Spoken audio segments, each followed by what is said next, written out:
Hindi maganda, masyadong malakas ang dragon ng kadiliman na ito. Kahit ang bantayang tres liwanag ay nasira na. Kung hindi natin ito papatayin ngayon, ang mga tao sa mundo ay mapapahamak.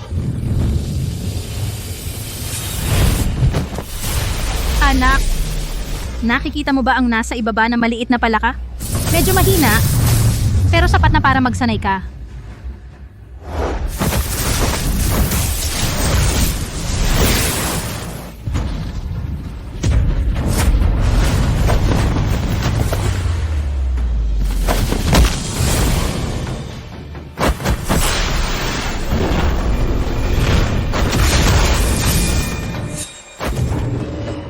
Ay hindi, ginulangan na naman ako ng guro ko. Hindi ito maliit na palaka, ito ay isang tunay na dragon. Hindi ko kayang labanan, takbo.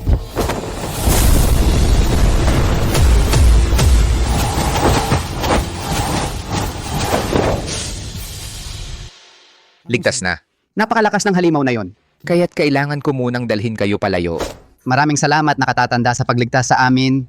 Ang malaking tulong ay hindi na kailangan ng pasasalamat. May mahalaga akong kailangan gawin. Paalam na. Nakatatanda, bilisan. Mabilis na mag-utos sa loob ng samahan. Hanapin ninyo siya sa bawat sulok hanggang sa matagpuan ang dakilang taong ito. Kung makukuha natin ang kanyang tulong, ang makabagong samahan ay tiyak na angat ng husto. Guro, hindi ko kaya ang maliit na palaka na yon. Ibig sabihin mahina ka pa rin. Oo, mahina pa rin ako. Ngunit kahit ano pa man, kailangan kong tuparin ang kasunduan ng 10 taon namin ni Lila. Guro, ang kasunduan ng 10 taon namin ni Lila ay dumating na. Gusto kong bumaba ng bundok at hanapin siya. Sige, pumunta ka. Si Marco ay may pambihirang katawang lihim at isang henyo sa pagpapalakas. Ngunit ang katawang lihim na ito ay hindi nagpapakita ng talento bago maging 18. Parang walang silbi. Ngayon, naganap na ang katawang lihim, dapat na niyang mabawi ang lahat ng nararapat sa kanya.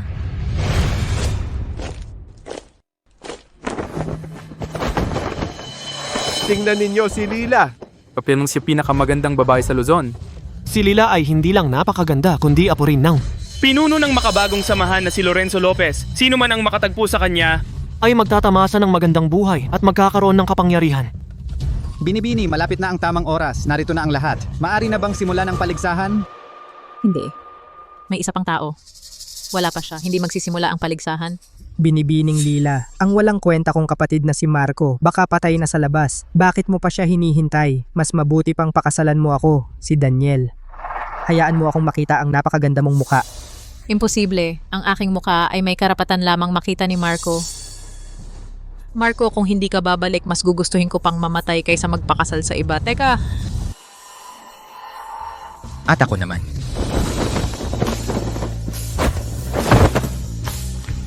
Lila,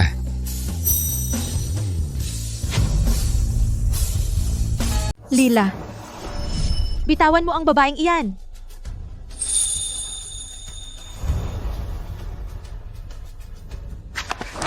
Ikaw, na walang espiritual na ugat, walang kwenta. Gusto mo pa maging bayani? Gulpiin ninyo siya.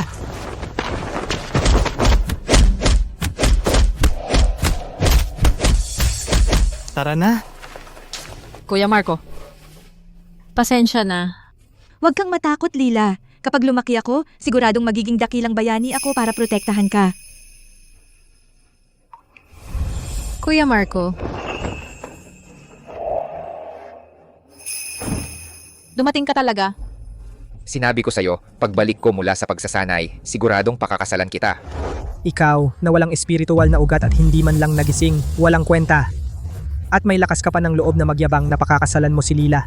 Miss Lila, huwag kang maniwala sa walang kwentang ito. 10 taon na ang nakalipas dahil hindi siya nagising ang espiritual na ugat. Pinalayas siya ng aking ama mula sa angkan ng Reyes. Ngayon 28 na siya, walang nagawa sa buhay. Ano ang karapatan mo para sumali sa paligsahan sa pag-iibigan? Kapag ang isang tao ay lampas na ng 18 at hindi pa nagising ang espiritual na ugat, sa buong buhay niya, talagang wala na siyang espiritual na ugat. Kaya naman ang pinuno ng pamilya Reyes noon ay iniwan si Marco na panganay na anak at ibinigay ang lahat ng pag-asa sa anak sa labas na si Daniel. Totoo, wala akong kakayahan. Sa 10 taon kong nasa bundok, kahit isang daliri ng aking master, hindi ko kayang pantayan. Pero si Lila ay naghintay sa akin ng 10 taon. Kahit anong mangyari, gagawin ko ito para sa kanya. Ano, mali ba ang sinabi ko? 10 taon na ang nakalipas, hindi mo na iligtas ang iyong ina. Makalipas ang 10 taon, wala ka ring magagawa kundi panoorin ako manalo sa paligsahan. At pakasalan si Lila Lopez ng may karapatan. Kung marunong kang makisama, umalis ka na. Kasi naman, mula pagkabata hanggang ngayon, wala kang nanalo sa akin. Ikaw, Kuya Marco, wag mo silang pansinin. Naniniwala ako ngayong araw. Tiyak na matatalo mo ang lahat. Hihintayin kitang pakasalan ako.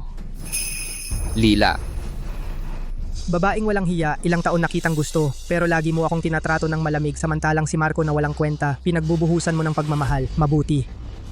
Ngayon papanoorin ko si Marco ang kanyang pinapangarap na kasintahan maging babae ko.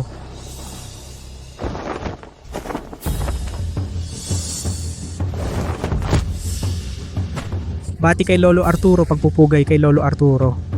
Tay, bakit ka narito? Kakakuha ko lang ng balita. Ngayong araw may isang misteryosong dalubhasa, isang suntok lang, napatay niya ang dragon ng siyam na kadiliman. Iniligtas ang makabagong samahan, 3 matataas na elder. Makabagong samahan ngayon ay naghahanap ng taos-puso sa nakatatandang ito. Isang suntok lang ay kaya niyang patayin ang dragon ng siyam na kadiliman. Ganyang antas ng kakayahan, tiyak na isang malaking tao. Kung ang nakatatandang ito ay pabor sa aming pamilya, ang aming pamilya ay tiyak na aangat. Sabi nila, ang dalubhasang ito ay napakabata pa. Isang pambihirang henyo higit sa mga taong ito sa ibaba. 1,000, 10,000 beses. Kung siya ay magiging manugang ko, si Arturo. Ang galing, di ba? kung magkakaroon din ako ng ganyang kakayahan, saka ko lang mapoprotektahan lahat ng nais kong protektahan. Kuya Marco, huwag kang mainggit sa iba. Naniniwala akong balang araw, tiyak na magiging mas malakas ka pa kaysa sa misteryosong dalubhasang iyon. Sige ang paligsahan sa pag-iibigan na ito. Ako ang mamamahala. Unang round ng paligsahan, simula na ang pagsubok ng talento.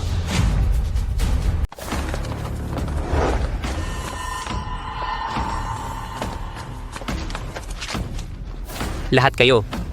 Ang patay na punong ito sa harap natin ay may kakayahang sukatin ang inyong talento at espiritual na ugat. Pagkatapos magsimula ng paligsahan, kailangan lang ninyong ilagay ang inyong sariling espiritual na enerhiya sa punong ito upang mapanatili ang buhay nito. Ang may katamtamang talento ay magpapasibol at magpapalago ng dahon. Ang may pambihirang talento ay magpapamulaklak pa nito. Leo Lopez, paano kung walang kahit anong talento o espiritual na ugat, ano ang gagawin? Kung walang talento o espiritual na ugat natural, walang mangyayari. Paano? Sa inyo ba? May wala pang espiritual na ugat? Siyempre, meron siya iyon. Si Marco isang 28 anyos na hindi pa nagising, walang talento at espiritual na ugat na walang kwenta.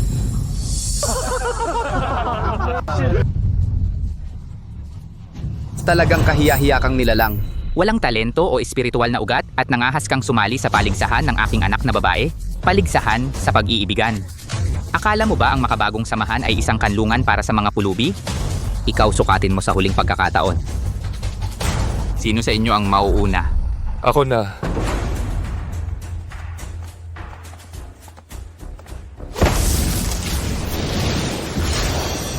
Nagkaroon ng dahon katamtaman ng talento. Susunod, namulaklak ang dahon katamtaman ng talento. Magaling susunod. Ang mga nauna ay lahat walang kwenta. Ngayon, ipapakita ko sa inyo kung ano ang tunay na henyo.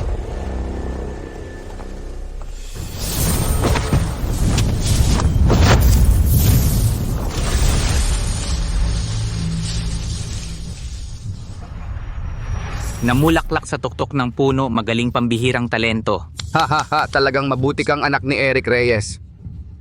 Hindi tulad ng iba na puro yabang lang na nagpapahiya sa pangalan ng pamilya Reyes.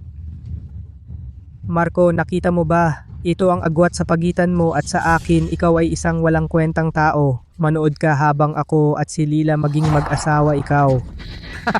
Huwag mo silang pansinin, Kuya Marco, naniniwala ako sa'yo. Sa pagkakataong ito, tiyak na mapapatunayan mo ang iyong kakayahan, patunayan ang sarili mo.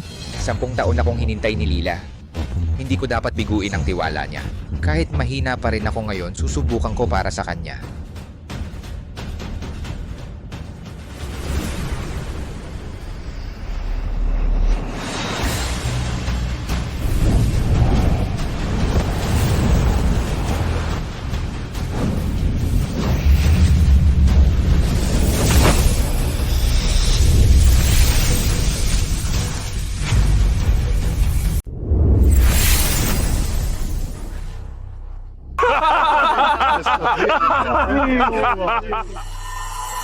Talagang hindi pa rin kaya? Walang koneksyon, walang talento. Talaga namang isang walang talento at walang kwenta. Kahit ang misteryosong master na iyon, hindi man lang umabot sa 1%. Sayang lang ang oras ko. Anak, ito ba ang dahilan ng iyong pagtatago ng 10 taon? Kahit na maraming pintas, hinintay mo ang taong ito.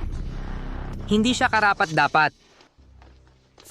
Marco, balita ko, sa 10 taon, pumunta ka sa 10 bundok para sumunod sa isang master at mag-aral?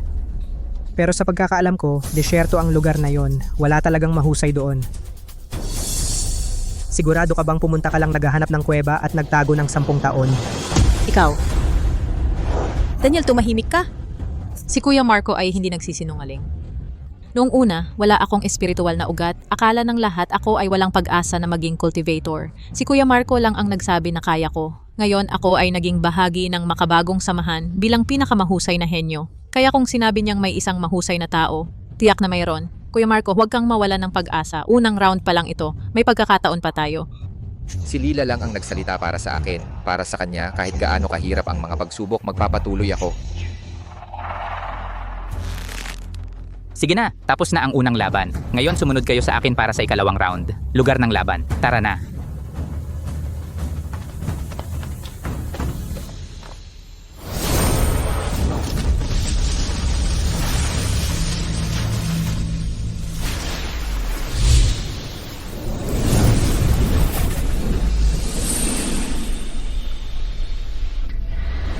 Lorenzo, iyong sugat.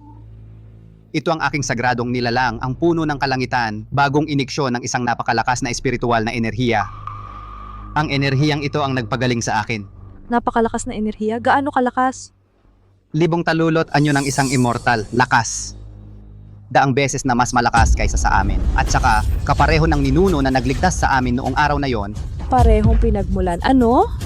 Ngayon ay ang paligsahan sa pag-iibigan ng aking apo. Maaari bang ang ninuno na iyon ay sumali rin? Ito ay mabuting balita. Bilis. Bilisan natin at salubungin siya. Huwag natin siyang pababayaan. Bilis. Round 2. Pagsubok sa puso ng landas. Ang hagdan na ito ay ang hagdan sa langit. Ang hagdan na ito ay ang hagdan sa langit. May 10 malalaking baitang ito. Ito ang makabagong samahan. Ito ang makabagong samahan. Ginawa mismo ni Lorenzo Lopez. Sinusukat nito ang puso ng landas ng umakyat. Kung mas mataas ang akyat mo sa hagdan, mas malakas ang presyo ng puso ng landas. Tingnan ninyo. Bawat malaking baitang depende sa presyon ay nagpapakita ang iba't ibang kulay ng glow ng presyon. Kung mas matingkad ang kulay, mas malaki ang presyo ng puso ng landas. Ang mas mataas na umakyat, mas mataas ang magiging tagumpay niya sa hinaharap. Ika-4 na baitang? Kung darating ang misteryosong ekspertong yon, malamang madali niyang matatapakan ang ika-10 malaking baitang. Sayang, ang mga taong tulad niya na maladyos ay hindi tiyak ang kanilang kinaroroonan. Mga walang kwenta.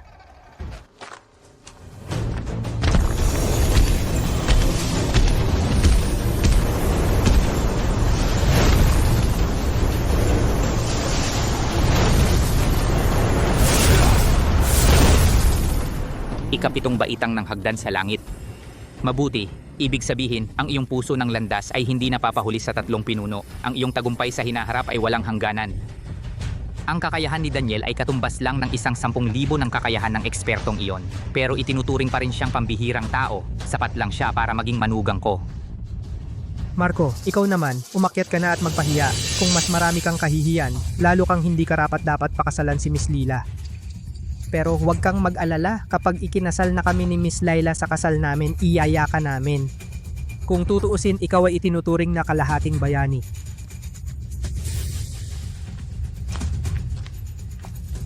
Sa pagkakataong ito, hindi na ako dapat mapahiya. Kuya Marco? Sige.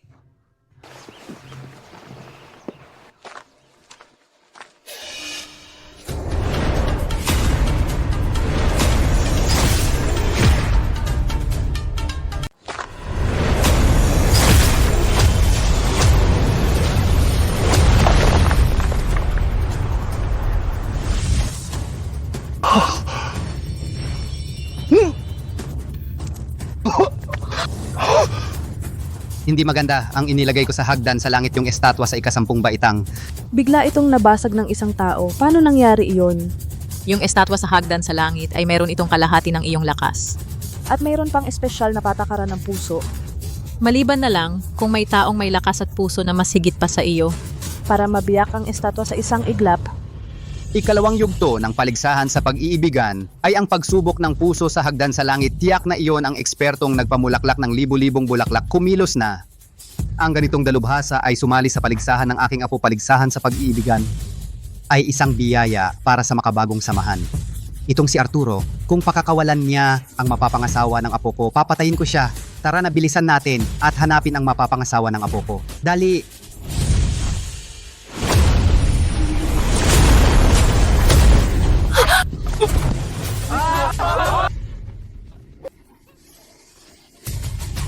Umakyat ng isang baitang, tinaboy agad napakasama ng resulta. Kuya Marco, Sofia, tingnan mo. Ito ang taong hinintay mo ng 10 taon. Marco, ang anak ko para sa'yo, isang walang katiyakan na pangako, 10 taon. Tinanggihan niya ang maraming manliligaw na mga itinuturing na galing sa langit. Nagtalukbong siya ng 10 taon para sa'yo. Tiniis ang napakaraming chismis. Marami ang tumawa sa kanya, akala maling pag-ibig. Pero ikaw, nagmumukha ka pa ring walang kwenta. Ano ang maibibigay mo sa kanya? Si Lila ay nagbigay ng sobra para sa akin, pero paulit-ulit ko siyang binigo. Hindi ako karapat-dapat sa kanya. Marco, ngayon pati ang magiging biyenan ko ay nakita na ikaw ay walang kwenta. Tama nga, kahit na ang babaeng mahal mo ay hindi mo mailigtas sa sakit, ano ang gagamitin mo para makipag-agawan sa akin? tama na. Kuya Marco. Tay, lahat ng ito ay kusa kong ginawa. Kuya Marco, tingnan mo ako. Nakalimutan mo ba? 10 taon na ang nakaraan, sa eskinita na iyon, noong wala kang ugat ng espiritu, handang ipaglaban mo ako kahit mamatay. Mula noong araw na iyon, ikaw na ang tanging bayani ko, higit pa sa mga itinuturing na galing sa langit, 1000 beses kang mas malakas. Kuya Marco. Nakikiusap ako para kay Lila. Subukan mong muli, okay? Tulad nung pinoprotektahan mo ako, lumaban ka ng buong tapang. Tama! Noong hindi ako natalo, paano ako matatalo ngayon? Lila, sumusumpa ako sa susunod na round kahit magkawatak-watak ang katawan ko, lalapit ako sa'yo.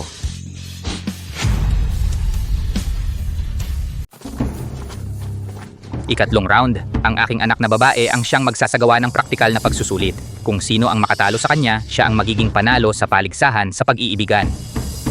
Kuya Marco, huwag kang mag-alala. Iingatan ko ang entablado at hindi ako matatalo kanino man. Ikaw lang ang gusto kong pakasalan.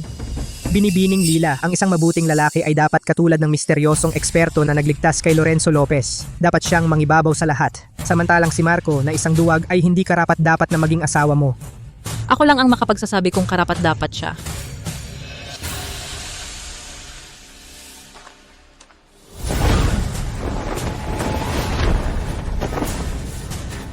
Ikatlong round. Sino ang mauna? Ako?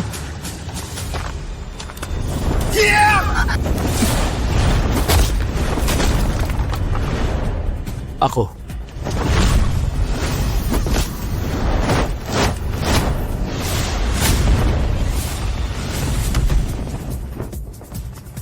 Ang galing talaga ni Laila. Si Chuman ay isa sa pinakamalakas na kalahok sa paligsahang ito. Kahit siya ay hindi tumagal ng 10 galaw.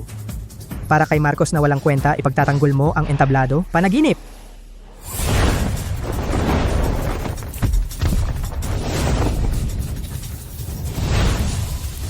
Binibining Lila, pakituro po. Sige.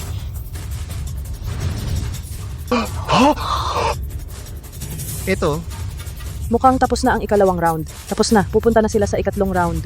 hindi maganda. Ang ikatlong round ay ang paligsahan sa pag-iibigan. Kahit bahagyang gumalaw ang nakatatandang yon, lahat ng 10 disipulo na magkasama ay hindi makakalaban sa isang galaw niya. Bilis! Pumunta tayo sa paligsahan. Baka mahuli tayo at may mangyaring masama. Tara!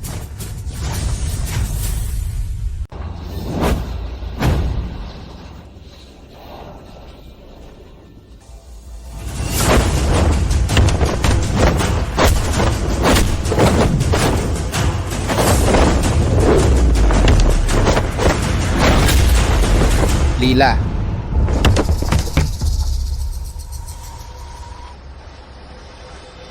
Si Daniel pala ay napakalakas. Hindi pwede. Para kay Kuya Marco, kailangan kong manalo.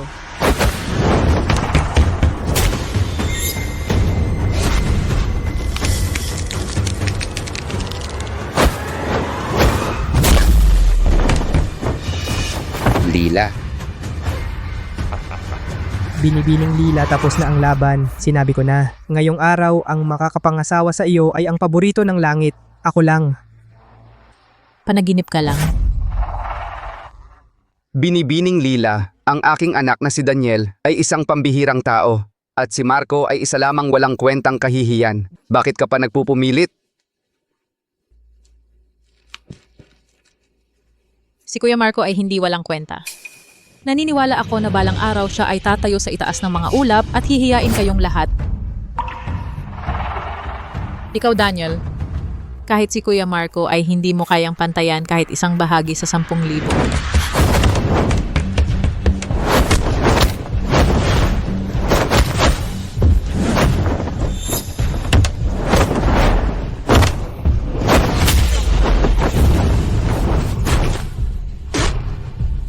Lila, Sofia, sa gitna ng laban, walang dapat makialam. Ito ang patakaran ni Lolo Arturo. Tama ba? Lolo Arturo.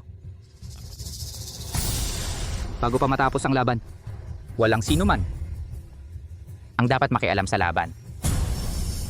Binibining Sofia, sumuko ka na sa halip. Pakasalan mo na lang ako, si Daniel gagawin kitang pinakamasayang babae sa buong mundo.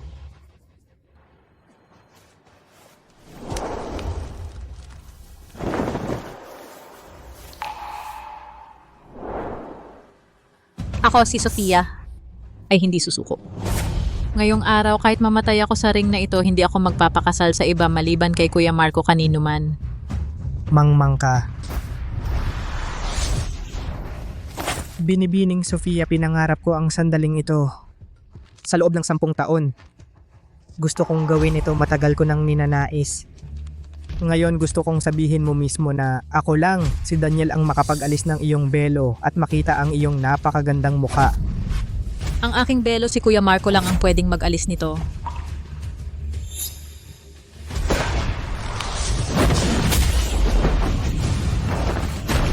Sofia. Sofia, tama na. Hindi mo kayang talunin si Daniel. Hindi mo mapoprotektahan ang ring na ito. Si Marco ay hindi tulad ng mahiwagang mandirigmang iyon na makakagawa ng himala sa gitna ng kawalan. Kung ikaw pa rin ang anak ni Arturo, sumuko ka na at pakasalan si Daniel. Hindi. Hindi ako maaring sumuko. Hindi ko pa hinihintay ang pagbabalik ni Kuya Marco matapos ang kanyang pagsasanay sa araw na pakasalan niya ako. Sofia, huwag kang matakot. Kapag lumaki ako, tiyak na magiging isang bayani na magpoprotekta sa iyo. Naniniwala ako kay Kuya Marco. Kaya hindi ako maaaring sumuko. 10 taon na akong naghintay. Hindi ito matatapos ngayon. Ako si Sofia. Hindi ako susuko.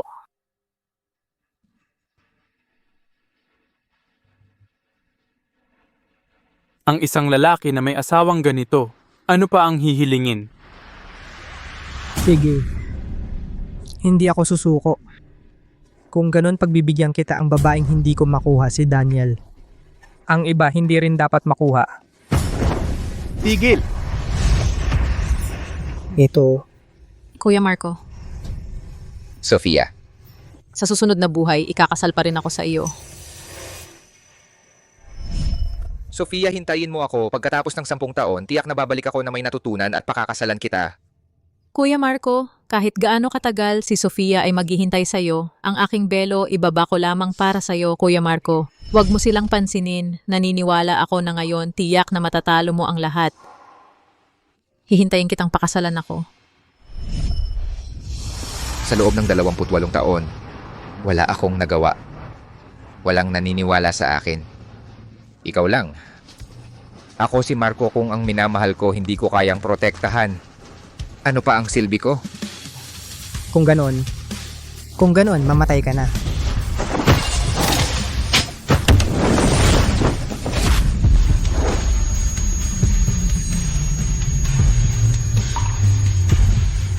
Tigil.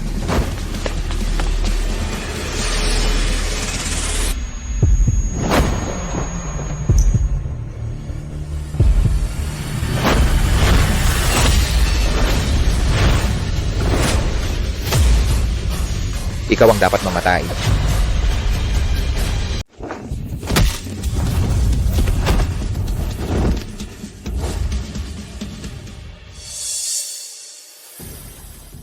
Buwisit! Sa gitna ng laban, sino ang nagpahintulot sa iyo na umakyat at sumalakay ng patalikod? Marco, sinabi ko na, sa gitna ng laban walang sino man ang pwedeng umakyat at makialam. Ang sinabi ko, itinuring mo bang hangin lang? Bumaba ka agad? Lila, ayos ka lang? Kuya Marco, umalis ka na. Nilabag mo ang patakaran. Hindi ka patatawarin ng tatay ko. Patakaran?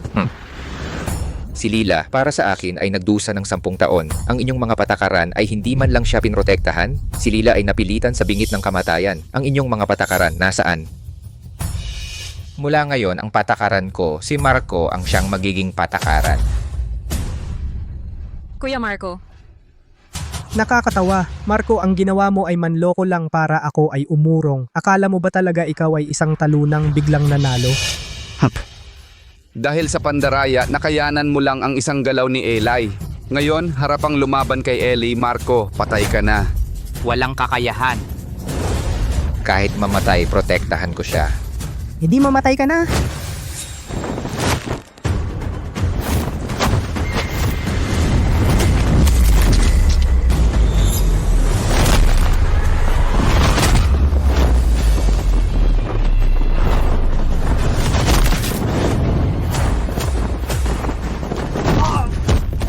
Imposible ito.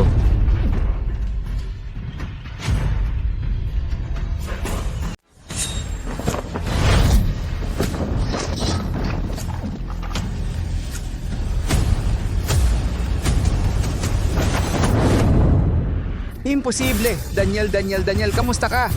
Isang hampas lang si Daniel, isang hampas lang ni Marco ay lumipad. Ito ang henyo ng Luzon. Wala lang. Akala ko ang galing ng henyo ng Luzon, ganyan lang pala. Hempi, nakakadismaya talaga.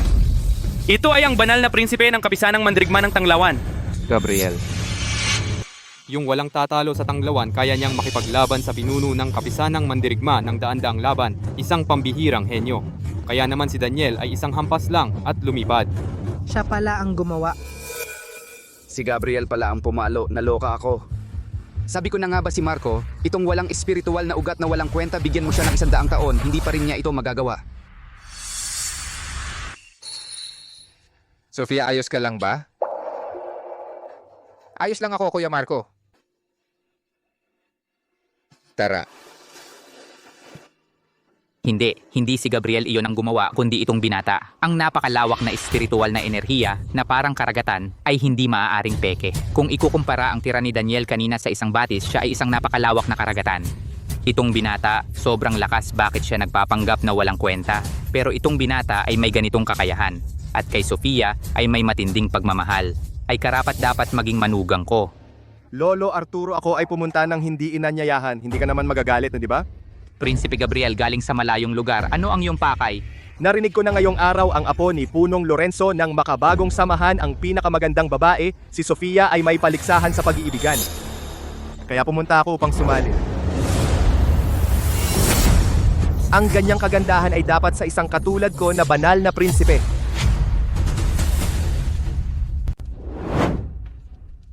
Mga batang mangzo, pumunta kayo sa Luzon para magulo at gusto ninyong pakasalan ang apo ko. Panaginip! Lorenzo, matanda ka. Huwag kang mainit ang ulo. Ang usapin ng mga bata, hayaan mo ang mga bata. Sila na ang bahala. Tayong mga matatanda, dito lang tayo manood. Tristan, ikaw taga Mangzo, nandito ka rin. Ano? Bakit kayo lang sa Luzon ang pwedeng magdiwang at bawal kaming sumali mula sa Tanglawan? Ikaw lang? Gusto mong pigilan kaming tatlo? Ano? Subukan mo. Akala mo ba takot ako sa'yo?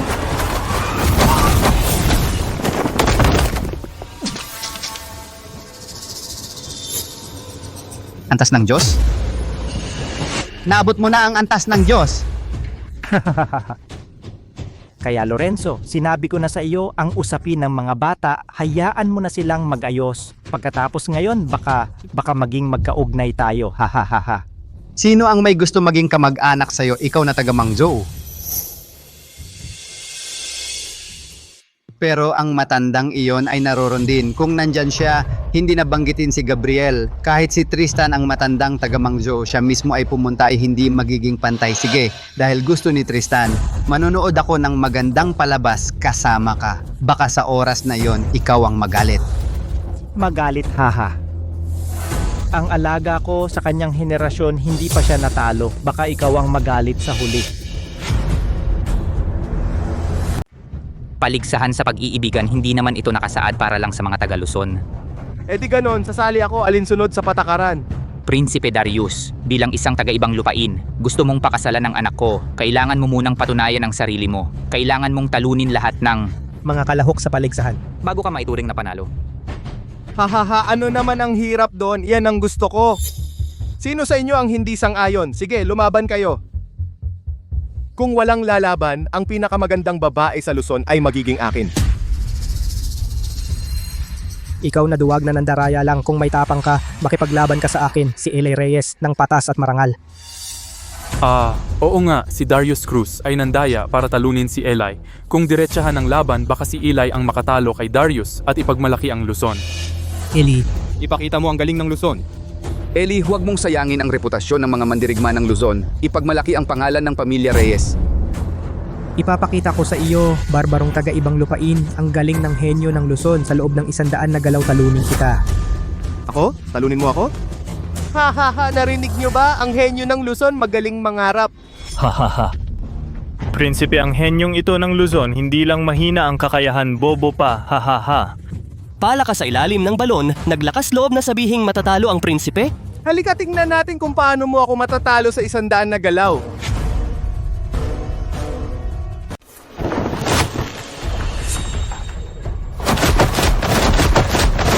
Masyadong mahina at mabagal. Kayong mga henyo sa Luzon, ito lang ang kaya ninyo. Si Gabriel pala ay napakalakas. Ang mga galaw ni Daniel sa harap niya. Ay parang laro ng bata, nakakatawa. Si Gabriel ay talagang isang henyo, matibay ang pundasyon, matalino sa laban. Kahit ako, para talunin siya, ay nangangailangan ng daan-daang galaw. Ikaw, Gabriel, ay henyo. Ngunit ang magiging manugang ko ay halimaw sa mga halimaw. Hahaha. Tatay, anong oras na at tumatawa ka pa? Gusto mo ba talagang ipakasal ako sa barbarong iyon? Aking anak, huwag kang mag-alala, hindi mo siya pakakasalan. Mahirap ba ang isang kamay?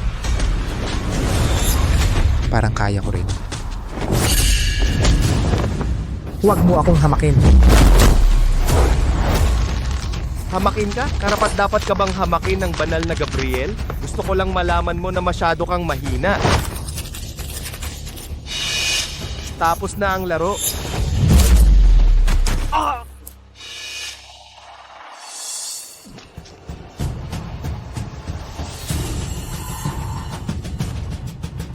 Wala kang kwenta.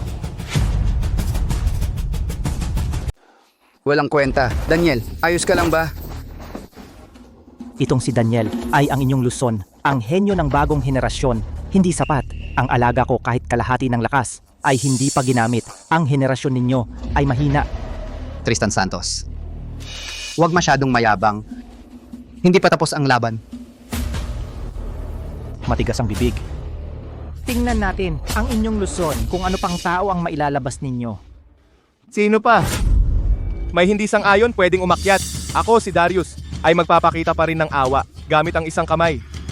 Kanina, hindi ba kayo maingay? Bakit? Ngayon ay tahimik? Walang tao sa Luzon, puro duwag na walang kwenta. Dahil walang gustong lumaban ayon sa patakaran, Miss Lila ay magiging akin na. Leo Lopez, ipahayag mo na. Simula ngayon, ang iyong mahal na anak na babae ay magiging ika-eka din kung asawa. Sinong nagsabing walang gustong lumaban? Baka naman, Leo Lopez, gusto mong ikaw mismo ang lumaban gamit ang iyong lakas laban sa bata? Siyempre hindi ako, Marco. Ikaw na. Marco, umakyat ka. Marco, hindi ba ako nagkakamali? Papasukin si Marco, yung 2 round na pagsubok na laging talunan? Si Leo Lopez ay nababaliw na. Oh, gusto niyang gamitin si Gabriel para patayin si Marco. Marco, patay ka na. Ngayon kahit si Leo Lopez ay ayaw na sa iyo. Alam ng lahat, si Marco, 5 taon na ang nakalipas, pinalayas ko siya sa angkan ng Ye. Ang ginawa ni Marco ngayon ay walang kinalaman sa angkan ng Ye. Ang buhay o kamatayan niya, ang aming angkan, ay hindi mananagot. Tatay, nababaliw ka ba? Bakit mo pinapayagan si Kuya Marco na mamatay? Kahit gaano mo siya kapuot, hindi mo dapat gamitin ang ganitong paraan. Lila, hindi ko naman intensyong ipapatay siya. Alam ko na kaya niyang manalo. Manalo? Kuya Marco, hindi mo ba nakita ang unang 2 rounds? Paano siya mananalo sa halimaw na iyon? Marco, kung wala nang ibang aakyat, ikakasal si Lila kay Gabriel. Ikaw, handa ka bang para kay Lila lumaban sa entablado? O para kay Lila, handa akong gawin ang lahat. Kuya Marco, huwag kang pumunta. Mamamatay ka. Lila, huwag kang mag-alala. Si Gabriel ay hindi mukhang ganoon kalakas. Sa tingin ko, kaya kong manalo. Hindi dapat. Tiyak na kaya mo. Marco, maniwala ka sa sarili mo. Pero, Lila, magtiwala ka sa akin ng isang beses.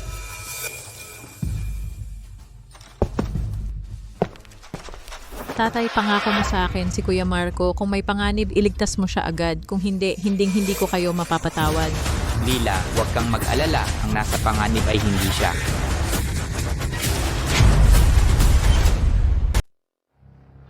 Yung matandang iyon. Sa wakas, umakyat na siya. Ayos na, sigurado na.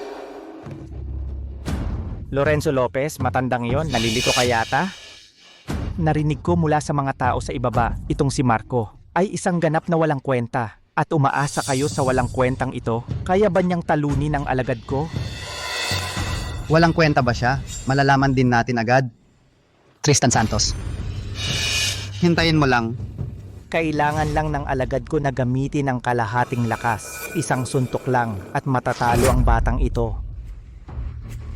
Ikaw ang lalaking yon kanina na nagsabi sa ilalim ng entablado. Ako, ang banal na anak, ay mukhang hindi gaanong malakas. Oo nga, sa tingin ko, hindi ka rin naman ganun kalakas. Sige. Ang banal na anak ay naghari sa tanglawan ng maraming taon. Ito ang unang beses na makatagpo ng tulad mo, isang tangang walang takot. Ayos, Marco. Malapit ka nang mamatay. Matigas pa rin ang bibig mo. Sa palagay mo ba ay masyadong mahaba ang buhay mo? Nagpapakamatay ka. Nagbago na ang isip ng banal na anak. Noon ay gusto kitang talunin sa isang suntok, pero ngayon, gagawin kitang walang kwenta sa isang suntok. Mamatay ka na! Marco, ingat. Ang suntok na ito, tapos na ang walang kwentang ito. Mabuti nang matalo. Wala na, walang problema. Hindi ka ba kumain? Ang hina ng lakas mo. Ito, paano nangyari ito? Nakuha mong saluhin? Ang hina ng suntok na to, bakit hindi ko to masalo? Hindi ba siya basura na walang talento? Paano niya nasalo? Ang suntok ni Gabriel? Baka si Gabriel ay niloloko lang siya. Sinadya niyang ipasalo sa kanya. Oo, tama. Niloloko ni Gabriel ang basurang to. Tama. At sinadya pa niyang ipasalo ang suntok na to sa basura. Kung hindi ang seryosong suntok na ito ni Gabriel, kahit ako hindi to masalo, paano to masasalo ng basura? Loko. Gabriel, ang suntok na yun ay talagang buong lakas na. Kung pag-uusapan ang panloloko, ito ay talagang si Marco ang nangloloko kay Gabriel. Sinuntok mo ako kanina. Ngayon, itong suntok na to, ang ibabalik ko sa'yo. Itong suntok na to ang lakas.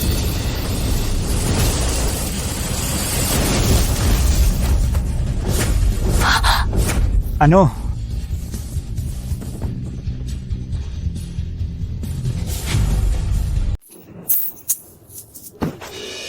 Prinsipe Gabriel. Ikaw, Isang suntok, isa lang, natalo si Gabriel. Siya ang pinakamatalino sa tanglawan. Kahit isang suntok ni Marco ay hindi niya kaya. Imposible. Guni-guni lang ito. Itong walang kwenta. Paano naging ganito kalakas? Nagtatago ng kakayahan. Itong suwail na anak lagi nang nagtatago ng galing. Ang lalim ng kanyang isip, nilinlang pa niya maging ang mga magulang niya. Dapat siyang mamatay. Tatay, alam mo na ba ito nun pa? oo, Kaya pumayag ka sa hindi makatwirang kahilingan ni Gabriel. Alam mo na noon pa na mananalo si Marco. ang lalim ng batang to di masukat. Ano? Natalo si Gabriel? Walang alam na bata. Naglakas loob kang sakta ng alaga ko? Kailangan mong mamatay. Masama ito. Bata, paano ka nangahas na manakit ng ganyan? Nasaktan mo si Darius Cruz. Patay ka na, hindi ka hahayaan ng aming pinuno. Ay, pero siya ang unang sumuntok sa akin. Sinuntok niya ako. Sinuntok ko rin siya. Patas lang. 'Di ba? Sinong mag-aakala na mahina siya? Hindi niya kinaya. Kasalanan ko ba 'yon? Walang galang na bata. Paano mo nagawang saktan ng malala ang aking alagad? Babayaran mo ito ng iyong buhay. Mamatay ka na. Mag-ingat po! Si Tristan Santos, ang pinuno ng kapisanang mandirigma. At si Lorenzo Lopez ang pinuno ng makabagong samahan. Mali-mali, si Lorenzo Lopez ay nasa pinakamataas na sanggol na diwa. Si Tristan Santos ay nasa pinakamataas na sanggol na diwa rin. Bakit si Lorenzo Lopez ay mukhang hindi naman talaga katapat ni Tristan Santos? Walang kwenta ang pagtutol mo.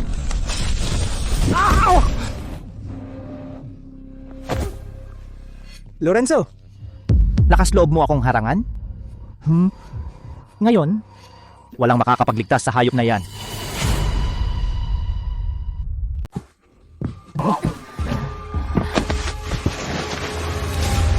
Lolo, okay ka lang ba? Antas ng Diyos! Nakabreak na siya sa antas ng Diyos. Antas ng Diyos? Isang antas ng Diyos na dakilang dalubhasa. Masama ito. Isang antas ng Diyos na dakilang dalubhasa. Mukhang hindi naman sobrang malakas. Lorenzo, matanda, dahil determinado kang mamatay, kukunin ko muna ang buhay mo at papatayin itong maliit na hayop. Lila, tumakbo ka na.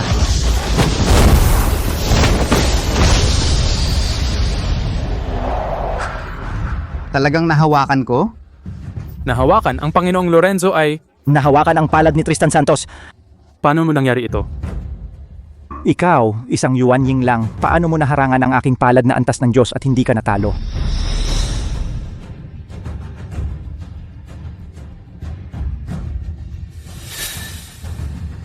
Isang antas ng Diyos na dakilang dalubhasa. Mukhang hindi naman sobrang malakas. Kaya pala, ang tumanggap ng palad na ito ay hindi si Panginoong Lorenzo kundi si Marco. Ang palad ng antas ng Diyos na dakilang dalubhasa ay madaling naharangan. Anong klaseng halimaw itong si Marco?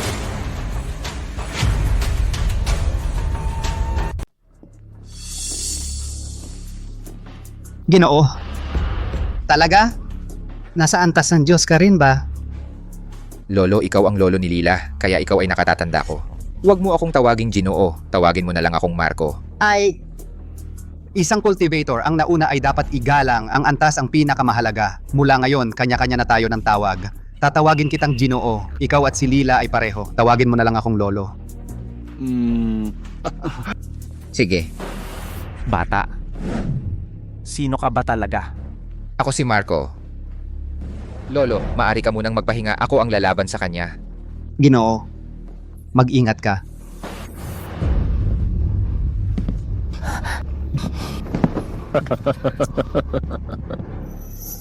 Hindi ako naniniwala. Sa buong mundo, may ganito ka bata, dakilang antas ng Diyos na cultivator, tiyak na nagpapanggap ka lang. Mamatay ka. Antas ng Diyos. Siya? Paano siya naging antas ng Diyos? Hindi. Imposible.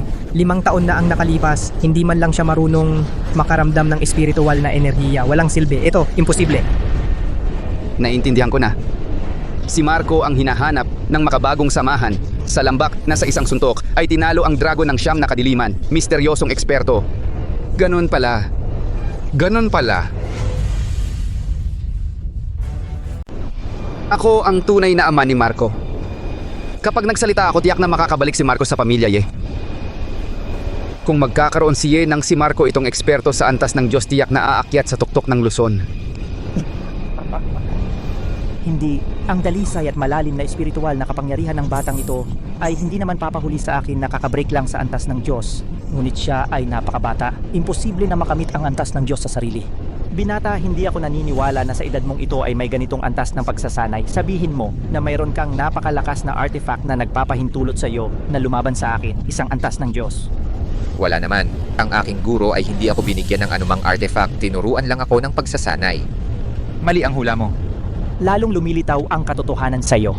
Kung wala kang ganitong makapangyarihang artifact ang iyong espiritual na kapangyarihan na lumalaban sa antas ng Diyos, paano mo ipapaliwanag? Kayamanan. Oo, tiyak na ganyan. Sabi ko na nga ba, itong walang kwenta paano bigla siyang naging napakalakas. Nakuha niya napakaswerteng-swerte, nakakuha ng napakalaking pagkakataon. Bakit ang ganitong magandang kapalaran ay napunta sa walang kwentang ito? Kung ako ang nakakuha ng artifact ngayon, ang lahat ay nakatingin sa taong nakakuha ng magandang babae ay ako, si Daniel. Hindi ito patas. Kayamanan. Kung talagang kayamanan kayang magpalabas ng ganyang kalakas na kapangyarihan, si Ethan ay bata pa, may daladalang mahalagang kayamanan, malamang na magdulot ng kapahamakan. Bilang tunay niyang ama, nararapat na ako ang mamahala nito para sa kanya. Tama. Ako muna ang pansamantalang mamahala ng kayamanan, tiyak na maaakay ang pamilya, tungo sa walang katulad na tagumpay. Tama. Bata umaasa sa mga panlabas na bagay na ito ay hanggang imahe lamang. Ang aking antas ng Diyos na pagsasanay ay nakuha sa pamamagitan ng mahirap na pagsasanay. Ang panloob na kapangyarihang ito ay matatag, kaya kitang ubusin sa pamamagitan ng pagtitiis.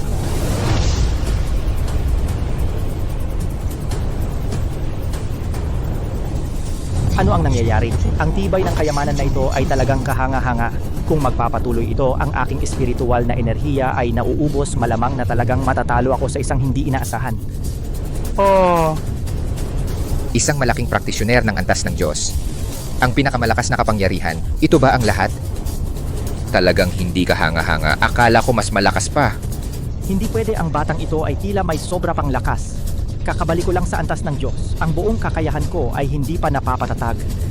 Malayo pa sa rurok, hindi ko siya pwedeng hayaan na magpatuloy sa ganitong pagtitiis. Sige, tama na ang laro. Dapat na itong matapos. Hindi maganda.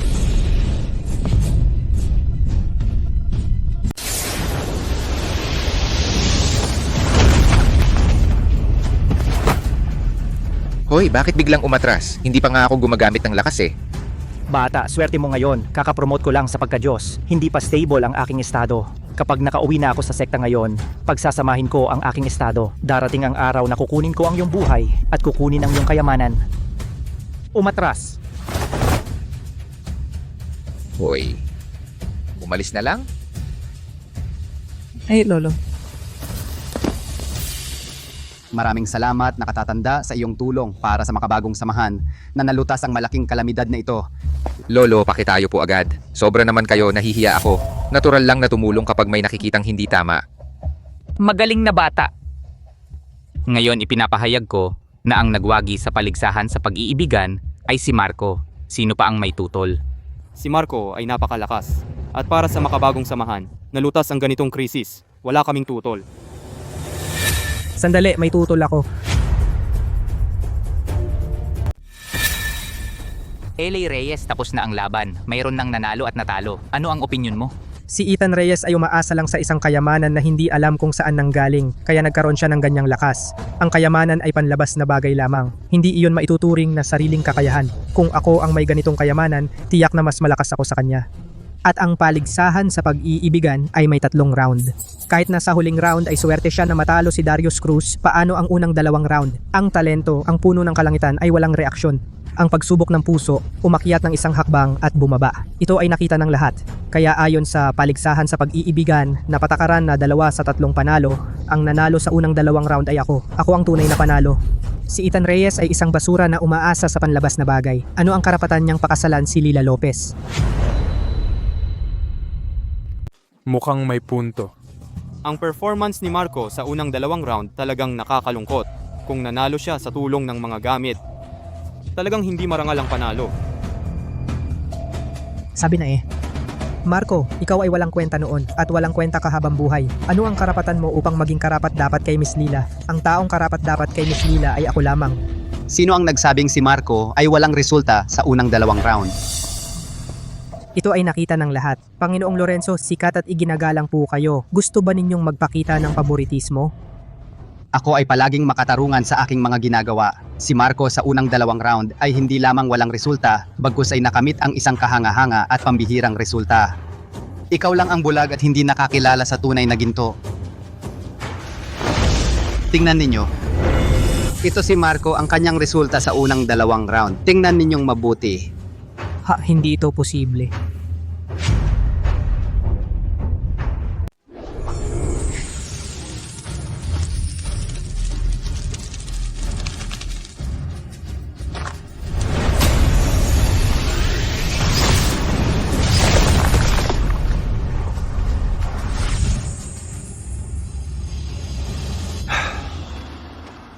Hindi tayo makakapantay kay Marco. Hindi pala si Marco walang silbi. Pinamulaklak niya ang puno ng kalangitan. Isang hakbang pa lang niya, nabasag na niya ang estatwa ni Lolo. Siya ang tunay na henyo. Hindi posible. Ito ay talagang imposible. Si Marco, Paano magiging... isang henyo na bihira. Ito lahat ay peke. Nakita namin ito ng personal. Paano magiging peke? Ang talento ni Marco ay hindi pa nakitang kailanman. Pagpamulaklak ng sanga, tanda ng pagiging immortal. Ang lakas ng kanyang daoksiyang ay dumurog sa aking estatwa. Higit pa sa akin, itanong sa lahat ng narito, sino ang makakatalo sa kanya? Kahit lahat tayo magkakasama, malamang hindi sapat para kay Marco. Daniel, ano pa ang masasabi mo ngayon?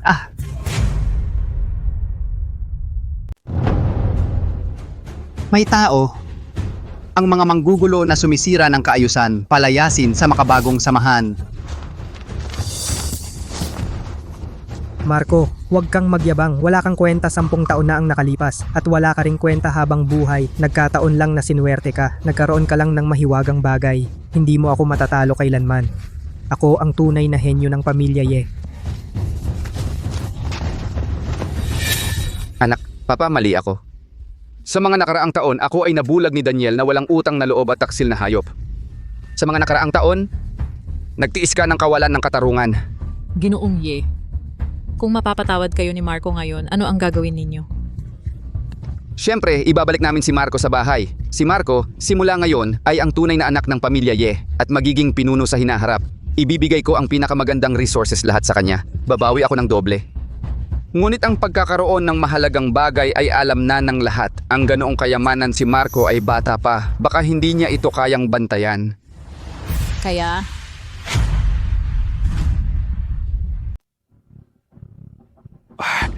Kung ibibigay mo ang kayamanang ito, ipagkatiwala mo sa akin.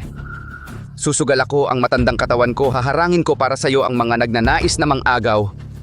Kapag sapat na ang lakas mo, ibabalik ko ang kayamanang ito sa iyo ng buo. Ano sa tingin mo? ang dami niyo tong sinabi sa bandang huli. Ang gusto niyo ay si Kuya Marco lamang at ang kayamanang nasa kanya. Wala na kayong kahit anong tunay na pagsisisi at pagmamahal. Sa totoo lang, wala akong anumang kayamanan. Naku, anak, bakit mo pa ako niloloko ngayon? Kung hindi dahil sa kayamanang iyon, paano ang iyong antas ng Espiritu Diyos? Ano ang paliwanag mo? 10 taon na ang nakalipas, ikaw ay isang taong hindi kayang magsanay. Ordinaryong tao. Sa loob ng 10 taon, mula sa pagiging ordinaryong tao hanggang sa antas ng Espiritu Diyos, kung sasabihin ito kahit isang 3 taong gulang na bata ay hindi maniniwala. Ginagawa ko ito para sa ikabubuti mo. At para sa pamilya Ye, ibigay ang kayamanan sa pamilya para ingatan. Mapoprotektahan ang iyong kaligtasan at mapapalakas ang ating pamilya, 2 magandang bagay sa isa. Halika. Ibigay mo ang kayamanan sa akin.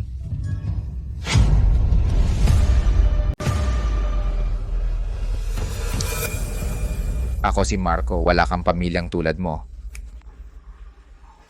Umalis ka na ngayon. Palayasin ninyo silang lahat. Utos ng leader ng samahan. Simula ngayon, ang angka ni Marco sa Luzon ay ilalagay sa listahan ng hindi na makikipag-ugnayan. Lahat ng makikipag-ugnayan sa kanila ay ituturing na kaaway ng makabagong samahan. Marco, ikaw na walang utang na loob. Binigyan kita ng buhay at pinalaki. Binabantayan ko lang ang kayamanan mo. Hindi naman kita magnanakawan. Ganyan mo tratuhin ang sarili mong ama. Sana mamatay ka ng masama. Sana mamatay ka ng masama. Sana mamatay ka ng masama.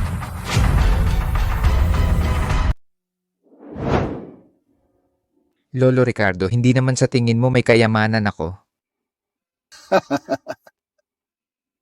Nagbibiro kayo nakatatanda. Kayo ang aming 3 tagapagligtas at nagligtas sa makabagong samahan. Kahit anuman ang dahilan kung bakit kayo may ganitong kapangyarihan, kayo ay malaking biyaya sa makabagong samahan. Ako, Ricardo, ay lubos na gumagalang sa inyo, nakatatanda. Kuya Marco, kahit may kayamanan ka o wala ka man ay henyo o mahina, mahal pa rin kita. Ikaw ang mapagmahal at tapat tumutupad sa pangako. Kuya Marco, magpakailanman. Hindi pa kayo kasal, parang iba ang iyong pinapanigan. Sobrang lala. Kung sakaling ikasal kayo, ang tatay mong ito kailangan ng tumabi. Tatay, ano bang sinasabi mo? Sige anak, tinakpan mo ang kanyang muka sa loob ng 10 taon. Ngayon bumalik si Marco, nanalo sa laban, siya na ang iyong asawa. Ngayon ang belo mong ito dapat nang tanggalin, kung hindi iisipin ng iba na ang anak ni Arturo ay pangit at walang kagandahan, hindi maipagmamalaki. Tatay, ikaw ang hindi maipagmamalaki. Kuya Marco, pwede mo bang tanggalin para sa akin? Sige.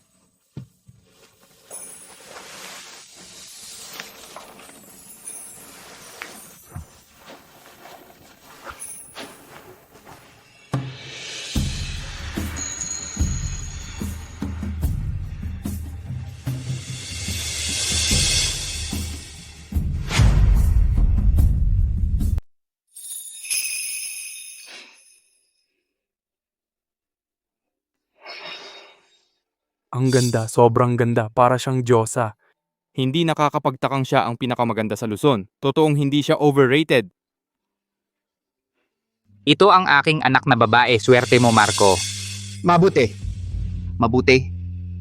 Bagay na bagay sila, itinakda ng tadhana. Dapat pumili tayo ng magandang araw para ikasal sila. Tara, pumunta tayo ngayon para pumili ng araw.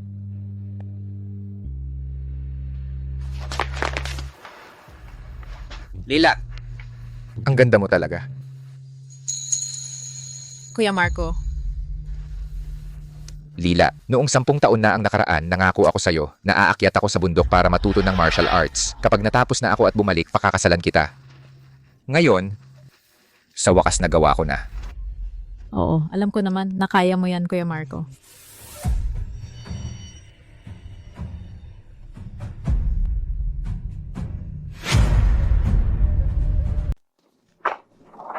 Marco, Sofia kayong mga walang hiya. Ako si Daniel ay sumusumpa sa langit. Siguradong mamamatay kayo ng masama.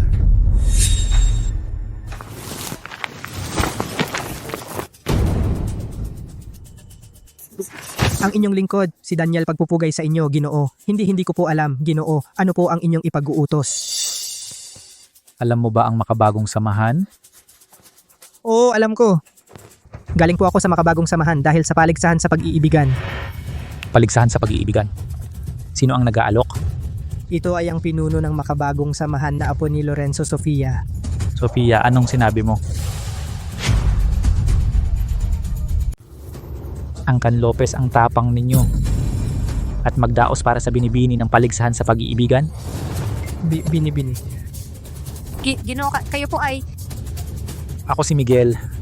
Galing sa kabisera mula sa Angkan Villanueva, isa sa 4 na sinaunang pamilya. Ako ang komandante ng hukbong itim na balat ng Angkan Villanueva. Angkan Villanueva ng kabisera. Ang buong Shanwu ay may 9 na kaharian. Sa 9 na kaharian, ang kabisera ang pinakamataas at nangunguna sa iba pang 8 kaharian, at ang 4 na sinaunang pamilya ng kabisera, kabilang ang Angkan Villanueva, ay isang napakalaking kapangyarihan. Ang pagdurog sa makabagong samahan ay parang pagdurog ng langgam. Kung ako'y makakasama sa Angkan Villanueva. Kaya kayo pala ang Ginoo mula sa Angkan Villanueva ng kabisera. Ako si Daniel, nais kong maglingkod sa inyo at maging tapat na alagad.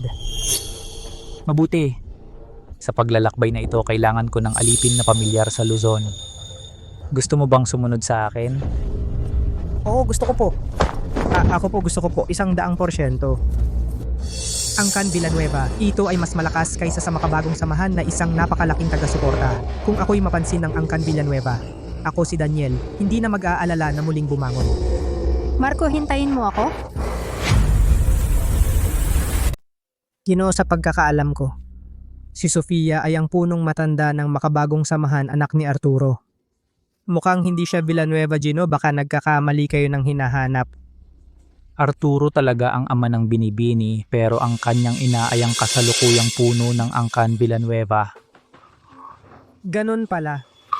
Noong naghihirap ang puno, tumakas siya patungong Luzon at si Arturo nagkaroon ng panandaliang relasyon. Ipinanganak ang binibini noong panahong iyon.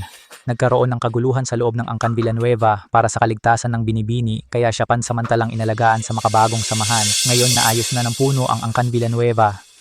Kaya ako na ang susundo sa binibini pauwi. Nga pala, Yung nabanggit mong paligsahan sa pag-iibigan, ano yon? Ganoon po, Ginoo. Ilang araw na ang nakalipas, gumawa sila ng paligsahan sa pag-iibigan para kay Sofia. Ngayon, si Sofia ay may fiancé na. Ano? May fiancé na si Sofia?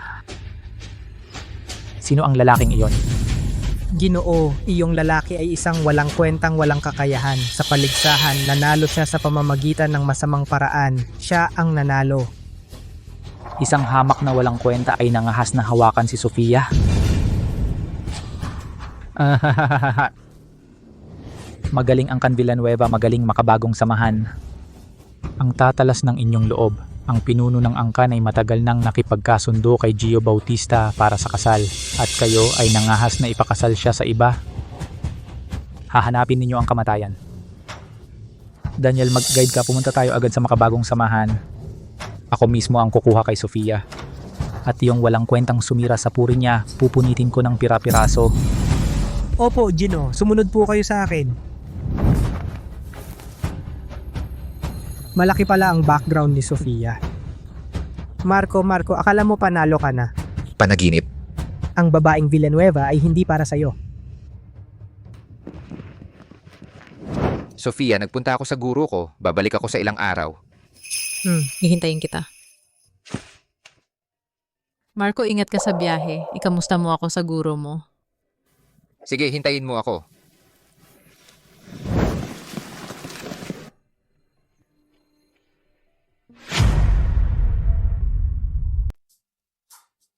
Tatay nitong mga nakaraang araw katatapos lang ng paligsahan. Ngayon ay gusto mong pag-usapan ng kasal. Ganyan ka ba kabilis? Ang iyong pinakamamahal na apo ay ipakasal na. Hindi ako ang nagmamadali. Kundi may ibang tao. Lolo, nagsisinungaling ka. Wala akong pagmamadali.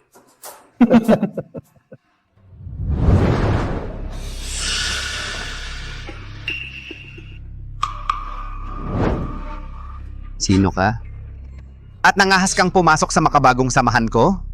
Kakaiba. Ang aura na ito, pamilyar ito sa akin, parang nakita ko na sa isang lugar.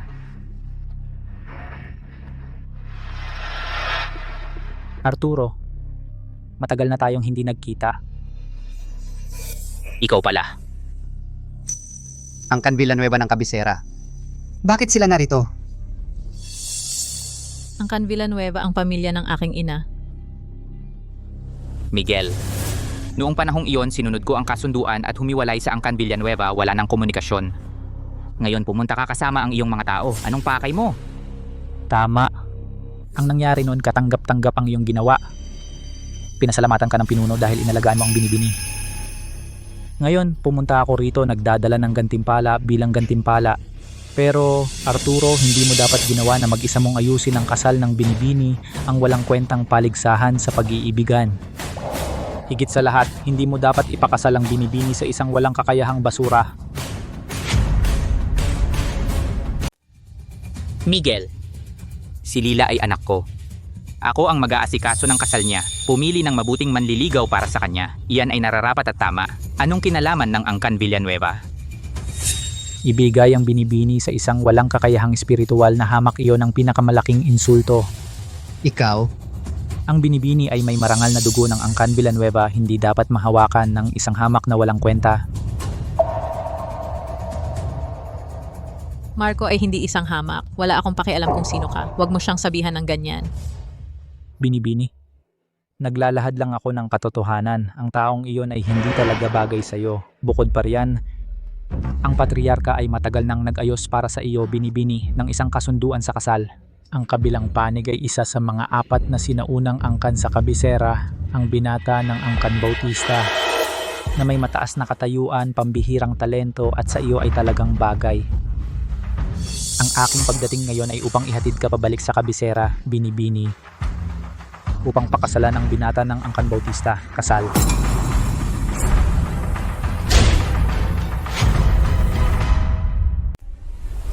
Kasunduan.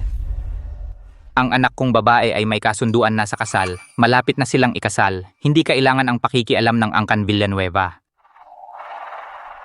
Tama ako, si Lila Lopez. Sa buong buhay ko, si Ethan Reyes lang ang aking pakakasalan. Kahit na sino pang Gio Bautista, wala akong pakialam. Rafael Villanueva, ang sapilitang pag-ibig ay hindi magtatagal. Pakisuyong umalis ka na. Sabihin mo sa pinuno ng Angkan Villanueva, hayaan ninyong magsama ang dalawang nagmamahalan. Hayan. Sa akala ninyo ang pangyayaring ito ngayon, ay nasa inyo ba ang pagpili? Ikaw anong ibig mong sabihin?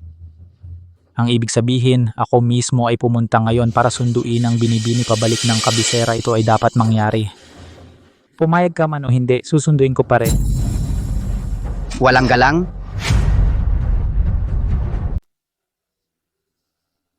Lila, nagkakamali ka. Ang Angkan Villanueva sa kabisera ay isang napakadakilang organisasyon. Mas malakas pa ito ng daang beses kaysa sa makabagong samahan. Si Gio Bautista, ang panganay ng Angkan Bautista, ay may napakataas na posisyon, katayuan at kapangyarihan. Hindi kayang pantayan ng walang kwentang si Marco ang mga iyon. Ito ay isang pagkakataong ginto para umangat ang kanyang estado. Daniel, isa kang asong hindi marunong tumanaw ng utang na loob. Ang bilis mong kumawag ng buntot at magpalit ng bagong amo. Ano? Hindi ka pa ba nasisiyahan sa pagiging alipin sa Angkan Reyes? Pupunta ka sa kabisera para ipagpatuloy iyon? Ikaw,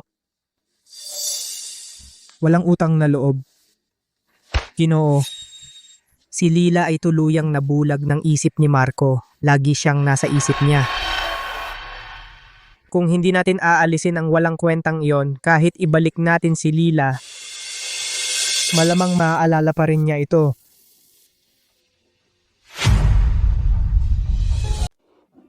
Ang insektong sumira sa puri ng binibini, hindi ko siya hahayaang mabuhay sa mundong ito.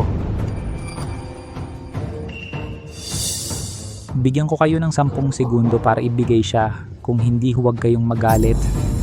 Tigilan mo yan? Miguel, akala mo ba ang makabagong samahan ay walang tao? Ngayon, sa harap mismo ng mga mata ko, dadalin mo ang apo ko, kausapin mo muna ang kamao ko, kung papayag ba ito. Walang kakayahan. Nako,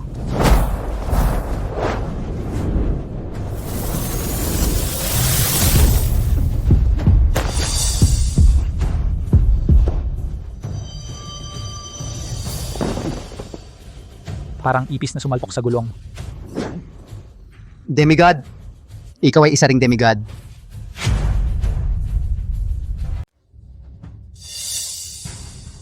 Sabay-sabay tayo.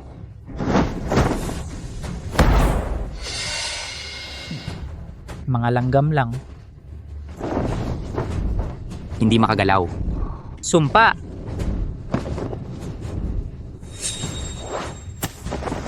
Bitawan mo ako. Binibini, pasensya na. Bitawan ninyo ako, Tatay Lolo. Ginoo, si Marco na walang kwenta. Tiyak na nagtatago siya sa makabagong samahan ngayon. Kailangang putulin ang ugat para mawala ang damo. Daniel, ikaw na mababang tao. Dahil hindi mo kayang talunin si Marco, gumamit ka ng ganitong hamak na paraan. Sana mamatay ka sa masamang paraan. Ginagawa ko ito para maibsan ang alalahanin ng amo at para alisin ang panganib kay Binibini. Arturo, nasaan na ang langgam na iyon? Sabihin mo, maaari ko siyang bigyan ng mabilis na kamatayan. Marco, umalis na siya. Hindi mo siya mahahanap.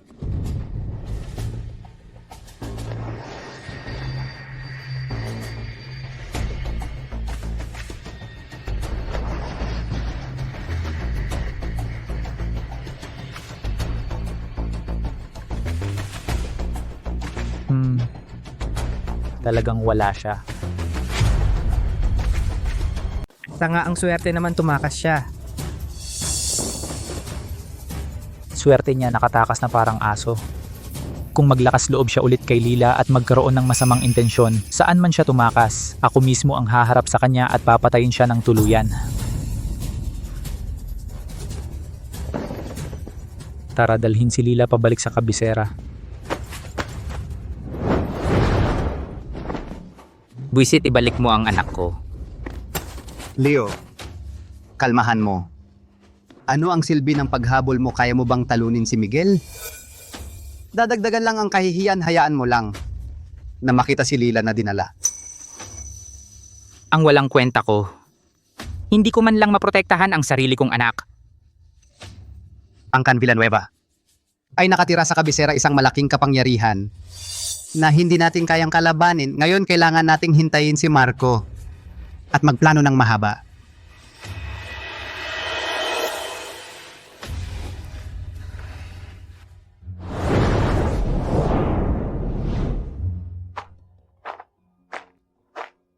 Lolo, bumalik na ako, dinala ko rin ang guro ko. Maaari nating pag-usapan ng kasal. Lolo, kayo, ano ang nangyari sa inyo ba? Bakit? Bakit kayo lahat nasaktan? Nasaan si Lila? Marco, si Lila ay dinala ng iba. Ano, sino ang nagdala sa kanya? Saan siya dinala?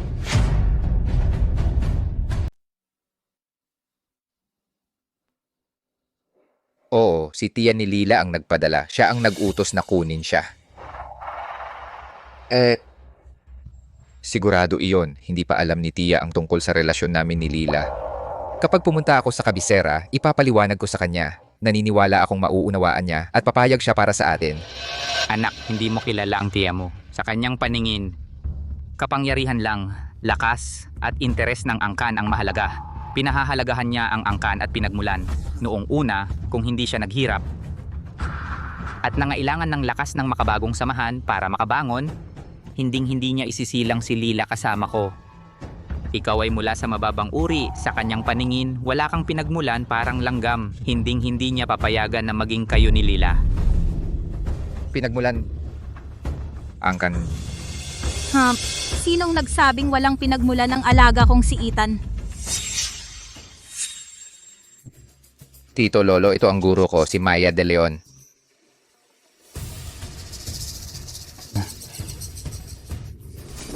Ma'am Maya, baka hindi ninyo alam, ang Angkan Villanueva ng Kabisera ay isa sa... Angkan Villanueva ng Kabisera? Alam ko.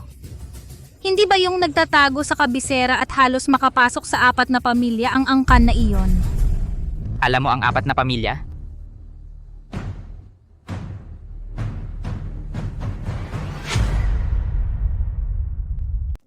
Ang layout ng kabisera ay palaging iisang paaralan at 4 na pamilya. Isang paaralan ay ang dalubhasaan ng tanong.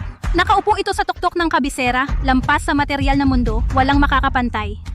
4 na pamilya ay ang Villanueva, Gu, Chin, Xiao, ang 4 na sinaunang pamilya.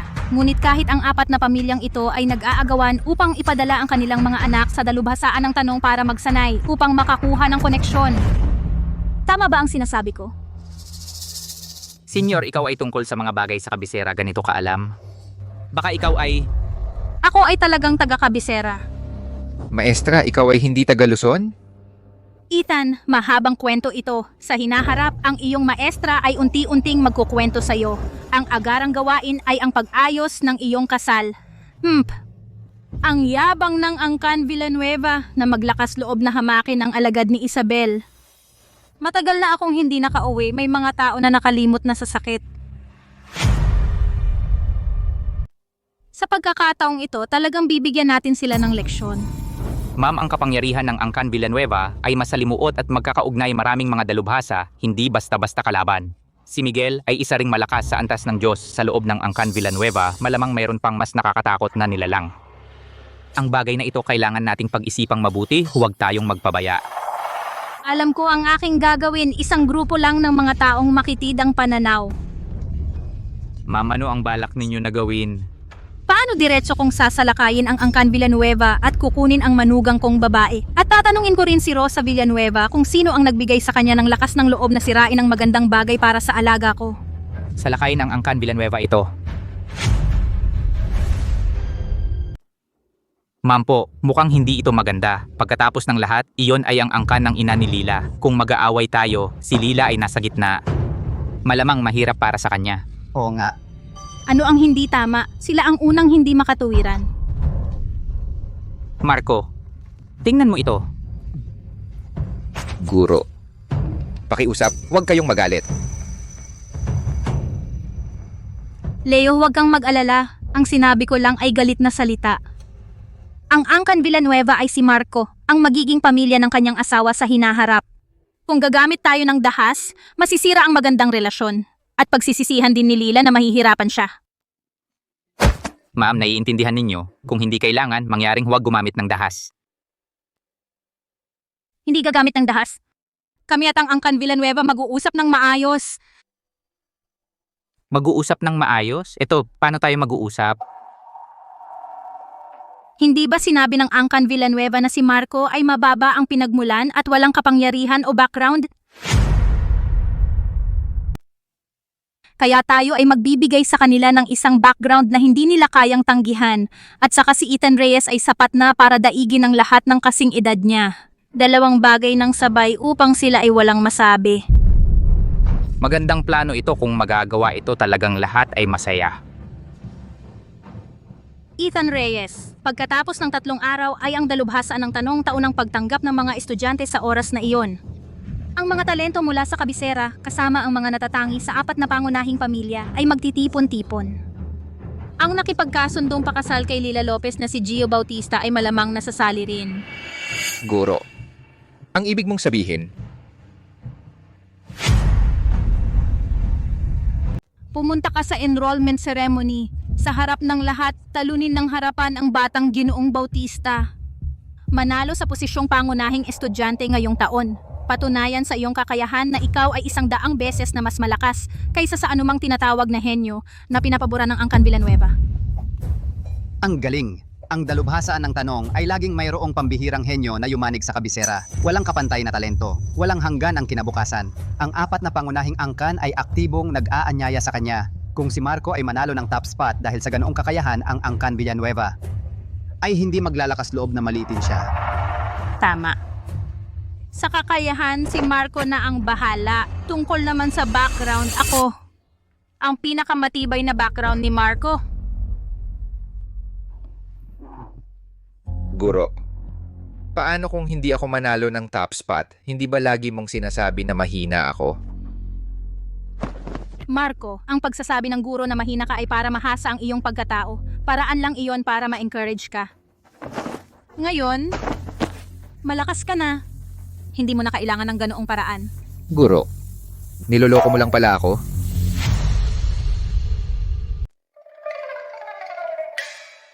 Kasi parang bata ka pa. Naniniwala ka sa lahat ng sasabihin ko. Ma'am, sobra ka naman. Sige Marco, mag-ayos ka na. Bukas ng umaga, aalis na tayo patungo sa kabisera.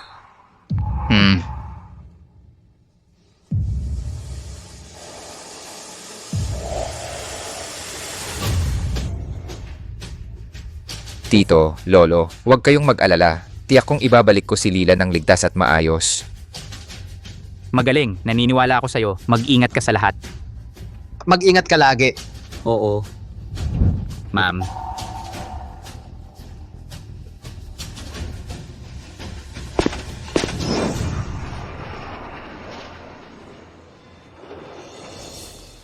Ang gurong ito ni Marco, ang kanyang presensya ay hindi masukat.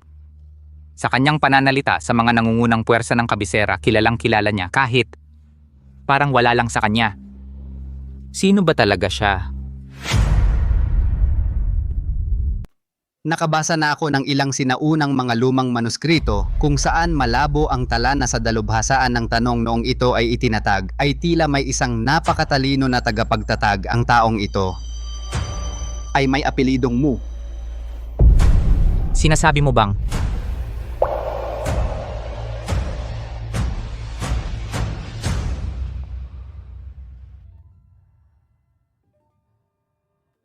Ethan, makikipagkita ako sa ilang matandang kaibigan. Mag-enroll ka muna. Sundin mo ang proseso at sumailalim sa pagsusulit. Tandaan mo, gawin mo ang iyong makakaya at huwag mag-alinlangan. Malaki ang tiwala sa akin ng aking guro, hindi ko dapat siyang biguin.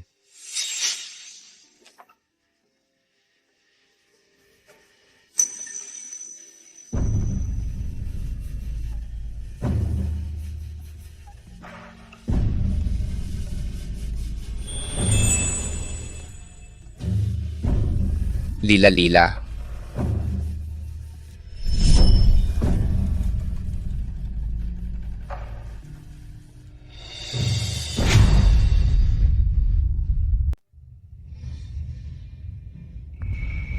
Miss Lila, pumayag na ang pinuno ng pamilya. Basta manatili kang panatag, mag-aral dito sa dalubhasaan ng tanong. Aayusin nila na pumunta sina Arturo sa kabisera para makipagkita sa iyo. Huwag mo nang isipin na tumakas pabalik. Alam ko na, gagawin ko ang sinabi ninyo. Susunod ako sa dalubhasaan ng tanong. Lila. Kuya Marco?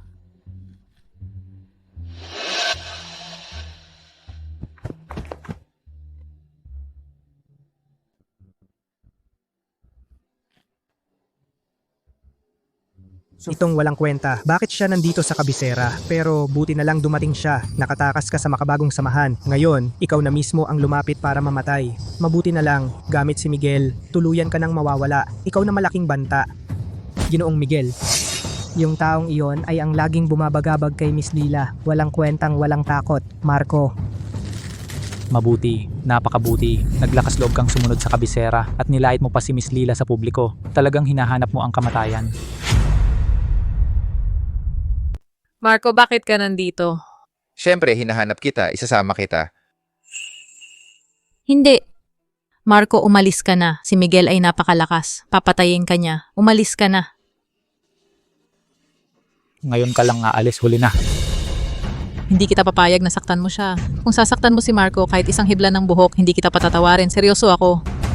Binibini, pakiusap, lumayo kayo. Itong hamak na langgam ay hindi karapat dapat sa inyong marangal na dugo.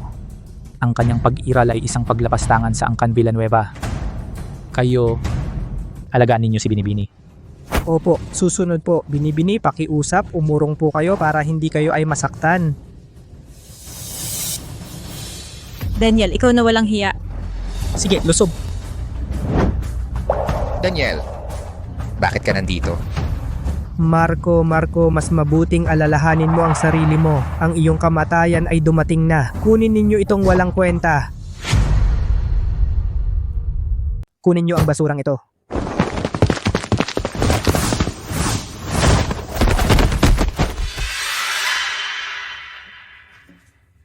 Ngayon, nandito si Ethan Reyes. Walang sino mang magdadala kay Lila.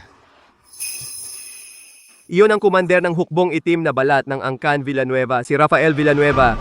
Rafael Villanueva, iyong nasa gitnang yugto ng espiritual na pagsasanay na halos walang kalaban. Sino ang batang lalaki sa tapat niya at naglakas loob na awayin siya? Mukhang hindi kilala, pero sa kanyang pananamit, malamang hindi siya taga-kabisera. Tapos na ang batang ito na nagalit kay Rafael Villanueva. Baka patayin siya dito mismo. Ethan Reyes, ngayon wala kang takas. Hayop ka, ang lakas ng loob mo. Naglakas loob kang sakta ng tao ng Angkan Villanueva.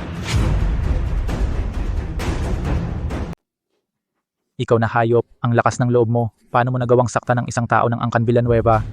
Sila ang unang sumuntok. Gusto nilang kunin si Lila. Depensa ko lang. Makatuwiran naman.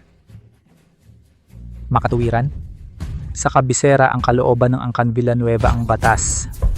Ikaw taga sa hangganan, basura kang walang kwenta. Kahit gustuhin ka naming patayin, wala kang magagawa kundi tanggapin. Anong karapatan mong lumaban? Kayo lang ba pwedeng manakit? Bawal kaming gumanti? Ang ganyang prinsipyo, ngayon ko lang narinig. Ngayon mo lang narinig, mabuti pa. Ito na rin ang huling beses na maririnig mo dahil ngayong araw, tiyak na mamamatay ka. Subukan mo na nga.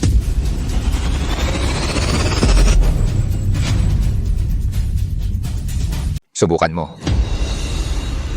Kuya Marco. Si Miguel ay taga Angkan Villanueva. Siya ang pinuno ng hukbong itim na balat. Napakalakas niya. Noong nasa makabagong samahan siya, sa isang suntok lang, yung lolo ko ay nasugatan at nagdugo. Mag-ingat ka talaga. Lila, maniwala ka sa akin. Nagpapakita kayo ng pagmamahalan. Isang langgam na galing sa liblib na lugar. Wala kang ibang kakayahan. Ang sobrang tiwala sa sarili mo ay nakakapagtaka. Pero sayang, sobra-sobra ang tiwala ay katangahan na. Ang salitang iyan, ibabalik ko rin sa iyo. Naghahanap ka ng kamatayan. Ang bilis! Tapos na, wala siyang reaksyon. Mamatay ka, walang silbi.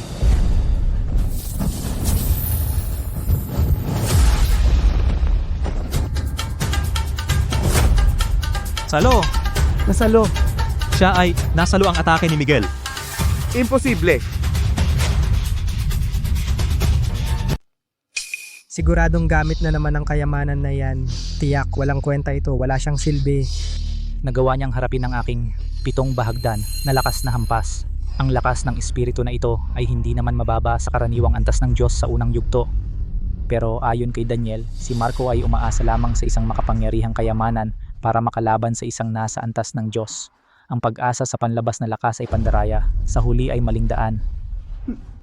Bata, ang kayamanan mo ay maganda na nagpapahintulot sa iyo na pansamantalang labanan ang aking kapangyarihan.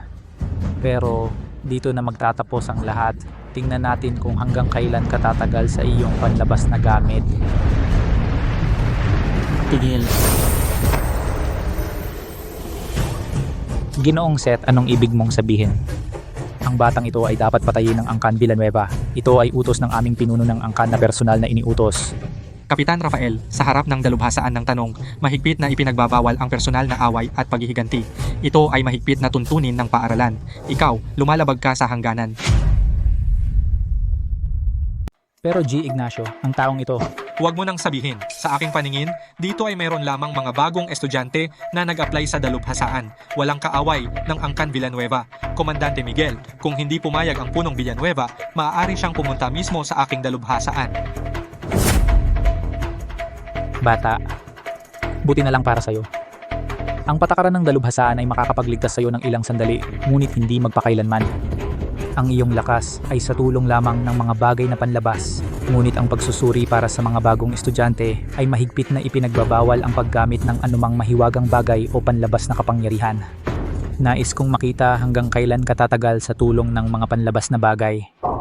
Sa tulong ng mga kayamanan pala. Kaya pala niyang tanggapin ang isang suntok ni Miguel. Sabi ko na nga ba, isang bata mula sa malayong lugar paano magkakaroon ng lakas ng isang Diyos na nilalang? Saka ko na lang aantayin. Tiyak na papasa ako sa pagsusuri ng dalubhasaan at bilang pangunahing iskolar. Pangunahing iskolar, ang tapang ng salita mo.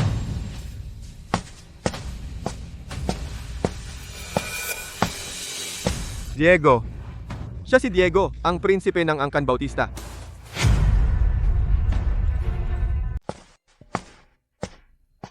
Diego. Siya si Prinsipe Diego ng pamilyang Gu. Siya nga. Sabi nila, 1 taon na ang nakalipas, naabot na niya ang pinakamataas na sanggol na diwa. Siya ang pinakamalakas na kalaban para sa titulo ng bagong estudyante. Ngayon ay magkakaroon ng magandang laban. Maliwanag na, si Prinsipe Diego ay nakatutok na sa batang iyon. Kinong Villanueva. Prinsipe Diego. Isang hindi mo alam kung saang liblib na lugar na biglang sumulpot na probinsyano dahil sa hindi malamang swerte, nakuha niya ang isang kayamanan na aksidenteng natanggap ang isang suntok mula kay Rafael Villanueva at naglakas loob na magyabang dito. Talagang walang alam, walang takot, nakatawa, kawawa, Ginoong Villanueva. Ang ganitong klaseng walang kwenta, hindi na kailangan na kayo pa ang umaksyon. Madudumihan lang ang inyong mga kamay. Sa oras ng pagsusulit mamaya, ako, si Prinsipe Diego, ang magtuturo sa kanya para malaman niya ang kanyang tunay na pagkatao, kung ano ba talaga siyang klaseng tao. Hayaan mo siyang makilala ang kanyang sarili. Anong klaseng tao ba siya? Marco, di ba? Ang taong naglakas loob ng mga akit sa nobya ni Gio Bautista. Ikaw ang una. At ikaw din ang huli. Langgam, sa oras ng pagsusulit, ipapakita ko sa iyo kung anong uri ng hindi malulampasang bangin ang nasa pagitan natin. Hindi pa sapat na inaway mo ang Angkan Villanueva at saka mo pa ginagalit si Gio Bautista. Nako Marco, talagang patay ka na ngayon. Wala nang makakapagligtas sa'yo kahit ang mga Diyos. Sige, susunod, ang mga bagong estudyanteng mag-e-exam, sumunod sa akin papunta sa lugar ng pagsusulit, Longmen Tianti.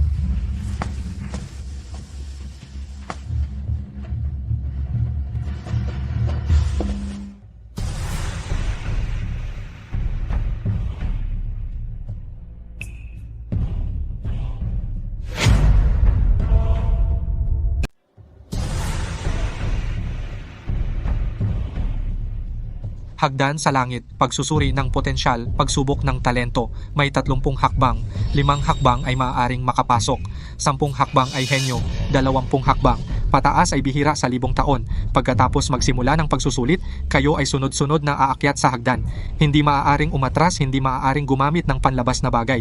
Ngayon magsisimula na ang pagsusulit. Hagdan sa langit. Mukhang ang hagdan sa langit ng makabagong samahan ay ang hagdan sa langit na ito pinasimpleng bersyon. Mga kaibigan, Sino sa tingin ninyo ang makakaabot sa tuktok? Hindi na kailangang sabihin tiyak na ang batang ginoo ng angkan ng Gu si Diego, ang iba pang 3 angkan. Sa taong ito parang lahat ay hindi nagpadala ng pangunahing alagad, tanging ang angkan Villanueva ay may isang binibining kamakailan lang na ibalik sa pamilya. Batang Ginoong Diego, sabi noong nakaraang taon ay naabot na ang pinakamataas na sanggol na diwa napakalakas ng kanyang kakayahan. Baka maabot pa niya ang 20 hakbang pataas. 20 hakbang? Oo. Hindi ba yon ay makakapantay ang record ni Director Carlos? Rafael Villanueva. Batang Ginoong Diego kung talagang makakaakyat ng 20 hakbang. Kung walang aberya, ang ika-20 baitang para sa kanya ay hindi mahirap. Kung hindi dahil sa kanyang pambihirang talento, ang aming angkan ay hindi na kailangang magsikap upang makipag-alyansa sa pamilyang Gu. Marco o Marco, ang paghaharap mo sa tunay na binukot ng langit ay tunay na paghahanap ng kamatayan. Ginoo, maaari bang subukan ng mababang ito? O kung aabot ka sa ika-10 baitang pataas, hihiling ako sa angkan na payagan kang sumali sa hukbong itim na balat. Salamat, Gino. Gagawin ko ang lahat ng aking makakaya. Kuya Marco, dahil sa iyong kakayahan, ang pag-akyat sa ika-10 baitang ay napakadali. Baka nga umabot ka pa sa ika-20 baitang. Huwag kang mag-alala, sisikapin ko. Sofia, ikaw rin, magsikap ka. Ang hagdan ng langit ay sumusukat ng buto at talento, ng potensyal sa hinaharap. Hindi ito nababago ng swerte o panlabas na bagay. Sofia, mamaya ay malalaman mo kung sino ang tunay na karapat-dapat pagkatiwalaan at hangaan.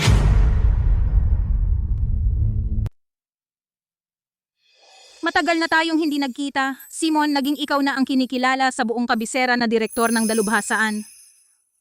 Ang bilis ng panahon, no? Maya, huwag mo akong biruin. Sa harap mo, Maya, ano ba ang pagiging direktor ko? Kung hindi dahil sa iyong hirap noong una, na itatag ang dalubhasaan, wala ako ngayon. Sabihin mo nga sa taong ito sino ang paborito mo. Yung bata mula sa pamilya Go, si Diego, ang talento at potensyal niya ay ang pinakamahusay. Matatag ang pundasyon niya. Sa kanyang aura, sa hagdan ng langit na ito, higit sa 20 hakbang ay madali lang sa kanya. Maaari pa niyang maabot ang aking tala na 20 hakbang noong una. Kung walang aberya, siya ang magiging kampeon. Ako naman ay may ibang opinyon. Maya, sino ang paborito mo? Siya. Ethan Reyes. Marco, ang batang ito ay galing daw sa malayong lugar. Bakit mo siya pinapaboran, Guro? Dahil siya ang tanging personal kong estudyante. Ano? Si Marco ay estudyante ng Guro. Ito, ang Angkan Villanueva ay talagang bulag ngayon. Nakakasagupan nila ang matigas na kalaban. Simula na ang pagsusulit, simula na ang pag-akyat.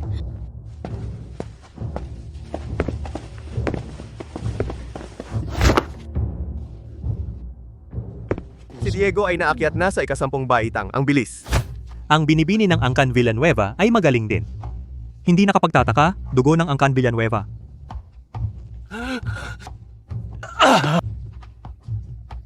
Ako. Nakaakyat na ako sa wakas, kaya kung maaari na akong sumali sa Angkan Villanueva. Tingnan nyo. Si Marco, ang basurang nagsabing siya ang magiging una. Hanggang ngayon nasa unang baitang pa, walang galaw. Sa tingin ko, hindi na siya aakyat sa ika-2 baitang. Hampi, oo nga. Baka natulala siya sa takot, Siyempre, dati siya umasa sa kayamanan. Ngayon, wala na siyang panlabas na sandalan, kaya lumabas na ang tunay niyang kulay.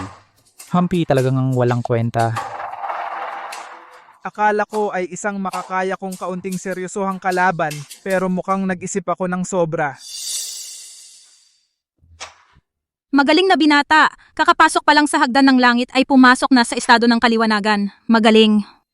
Ito ay nakikiayon sa batas ng kalangitan, kaya pumasok sa estado ng kaliwanagan. Baka ito ang katawang lihim? Tama. Ito pala ay katawang lihim. Kaya pala tinanggap siya ng ninuno bilang alagad. Mukhang talaga akong nagkamali ng pagtingin. May taglay na katawang lihim. Umakyat sa hagdan ng langit, 25 baitang pataas. Para sa kanya, walang presyon. 25 baitang?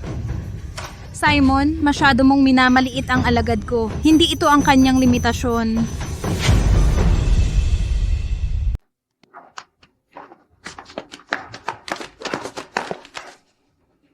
Lumagpas. 20 baitang umakyat si Gio Bautista sa 20 baitang. Ang lakas!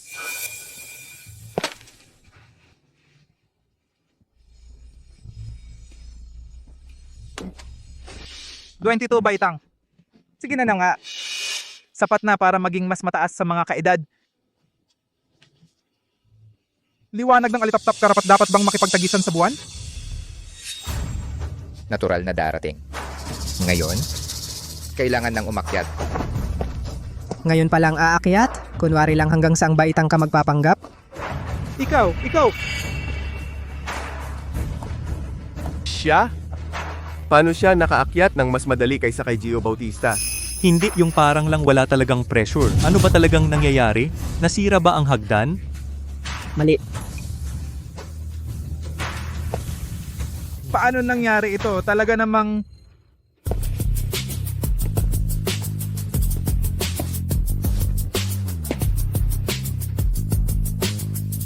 Ang hirap na ginawa para lang makarating dito. Mukhang wala ka rin naman. Ang hirap mong magpunta rito para lang makarating dito, mukhang hindi ka naman ganun kagaling. Marco, wag kang magyabang. Ang ika-23 baitang ay ang langit na baitang. Kahit si Direktor Carlos noon ay tumigil dito. Akala mo makakaakyat ka? Panaginip lang. Talaga? Hindi imposible ito. 23 baitang. Tumapat sa record ni Direktor Carlos. Diyos ko, ano ba ang nakikita ko? Sino ba talaga siya? Kuya Marco, alam ko na. Alam ko na ikaw ang pinakamahusay. 23 baitang. Ang talento at potensyal na ito ay nalampasan pa si Diego. Paano ito nangyari? Bakit ganito? Hindi ba siya walang kwenta? Siya. Gusto niyang maabot ang tuktok, maabot ang ika-30 baitang. Hindi. Talagang imposibleng maabot ang tuktok. Ika-28 baitang na gurong maya. Gusto ba talaga niyang... Panoorin mo.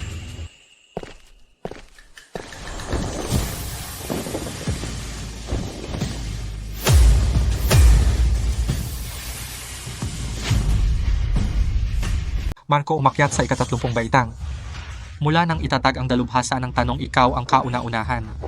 Marco, ayon sa pinakamataas na tradisyon ng paaralan, ang sinumang umakyat sa tuktok ay makakakuha ng buong suporta ng paaralan. Maaari kang pumili ng iyong guro. Ngayon, sumama ka sa akin pabalik sa paaralan.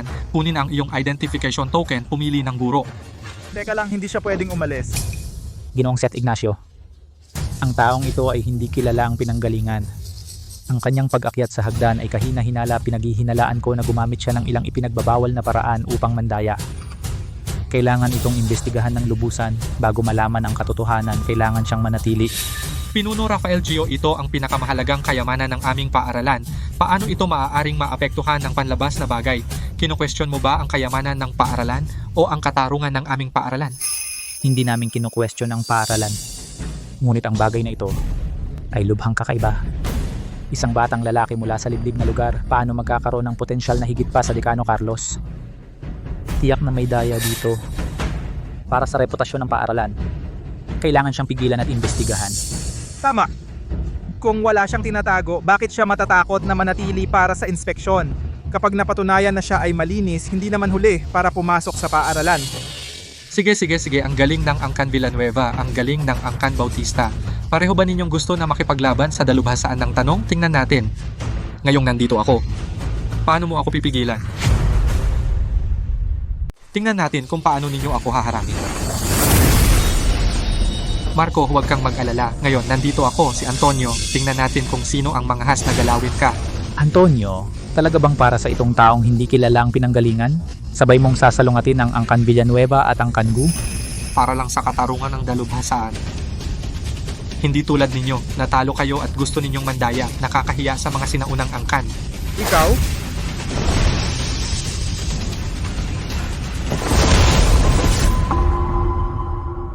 Ginoong Antonio, Pakiusap, huwag kang magalit, Ginoong Antonio. Huwag masyadong mainit ang ulo. Ito ang Angkan Villanueva at Angkan Gu. Ang kamalayan at kalooban ng dalawang pinuno ng Angkan ay bumaba kay Miguel at kay Diego. Huwag mong saktan si Kuya Marco. Ginoong Antonio, naunawaan ko na ang bagay na ito. Ang batang ito na si Marco ay may matagal ng away sa Angkan Villanueva. Pakiusap, Ginoong Antonio, ibigay mo siya sa Angkan Villanueva para parusahan.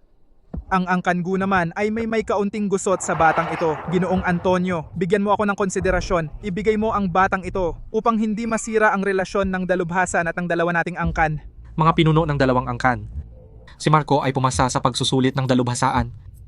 May pambihirang talento at protektado ng dalubhasaan. Ang inyong ginagawa ay wala bang pakialam sa mga patakaran ng dalubhasaan? Ang mga patakaran ay patay, ang tao ay buhay. Ang batang ito ay dapat dalhin. Ginoong Antonio, ikaw, hindi mo kami mapipigilan. Pinunong Miguel, Pinunong Gu, bakit kayo ganyan nananakot? Si Marco ay estudyante ng dalubhasaan ng tanong. Ang problema niya, kami na sa paaralan ng bahala. Wala na kayong dapat alalahanin. Umuwi na po kayo. Director Simon, gagawin mo ba kaming kaaway para sa batang ito? Director Simon, para sa batang ito, hindi mo man lang kami pinapansin. Hindi ko naman gustong makipag-away sa sino man. Gusto ko lang na kayo huwag nang magpatuloy sa pagkakamali. Ang talento ni Marco nakita na ninyo, hindi lang sa kabisera, kundi ang pag-asa ng buong kontinente sa hinaharap. Pilitin na patayin, hindi ito gawain ng isang matalino. Dahil sa sobrang galing niya kaya dapat siyang alisin. Kung hahayaan natin siyang lumaki sa hinaharap ay magiging malaking banta sa ating dalawang angkan. Director Long, ano sa tingin mo? Pwede kong hayaang mabuhay siya, pero kailangang tanggalin ng kanyang kakayahan. Mukhang kayo ay pumili ng pinakamaling landas. Hindi ko nagawa ang dapat. Hindi ko sila napigilan. Mangyaring, Lola Isabel, lumabas kayo. Kayo pala ang gagalaw sa estudyante ko? Kayo pala gagalawin ng alaga ko? Si Maestra Isabel nagtatag ng dalubhasaan ng tanong. Marco, Siya pala ang alaga ng dakilang yan. Imposible ito. Maestra Isabel, hindi ko po alam. Ito ang guro ni Marco, siya pala ang nagtatag ng dalubhasaan ng tanong. Kung gayon, ang ranggo ni Marco mas mataas pa kaysa kay Dean Simon? Narinig ko sa lolo ko. Noong araw, itong si Pinayukom ang mga ninuno ng 4 na lumang pamilya, hindi makatingin, kaya naman. Ang katayuan ng dalubhasaan ng tanong, mas mataas kaysa sa 4 na pamilya, hindi inaasahan. Si Marco ay may ganoong kahanga-hangang pinagmulan. Binalaan ko na kayo, huwag nang ulitin ang pagkakamali. Wala akong mata nakasakit sa alaga ng maestra. Patawarin mo po ako, maestra. Alam ko na ang pagkakamali. Naakit ako ng masama. Parusahan mo po ako. Hindi na ako magiging bastos. Tapos na, lahat ay tapos na. Ang pagkakamali ay nasa inyong dalawang pamilya, inaabuso ang mahihina, nagkaroon ng masamang balak. Dahil first offense at hindi naman nagdulot ng hindi maaayos na resulta, parusa hindi maiiwasan. Parusa, hindi maiiwasan. Ang Angkan Villanueva at ang Angkan Bautista ay papagmultahin ng 50% ng kanilang mga mapagkukunan. Isusumite sa dalubhasaan. Bilang babala sa iba, Miguel, masama ang intensyon. Nagplanong sakta ng mga estudyante ng dalubhasaan. Alisin ang kanyang kakayahan, palayasin mula sa kabisera. Diego, mayabang at mapagmataas. Parusang pagmumuni-muni sa loob ng 30 taon. Bawal lumabas ng Angkan Bautista kahit isang hakbang. Susunod kami sa utos ng Patriarka. Salamat sa iyong pagiging mapagpatawad, Patriarka. Tungkol naman sa kasal ni na Marco at Lila. Wala akong pagtutol. Lila, ang maging bahagi ng buhay ni Ginoong Marco, ito ay para sa kanya at para sa aming Angkan Villanueva, isang malaking biyaya. Oo. Ang Angkan Bautista ay nagkamali dati. Ang kasunduan sa kasal ay tinatapos na. Tapos na. Buti naman at nakinig kayo. Kung gayon, alis na kami.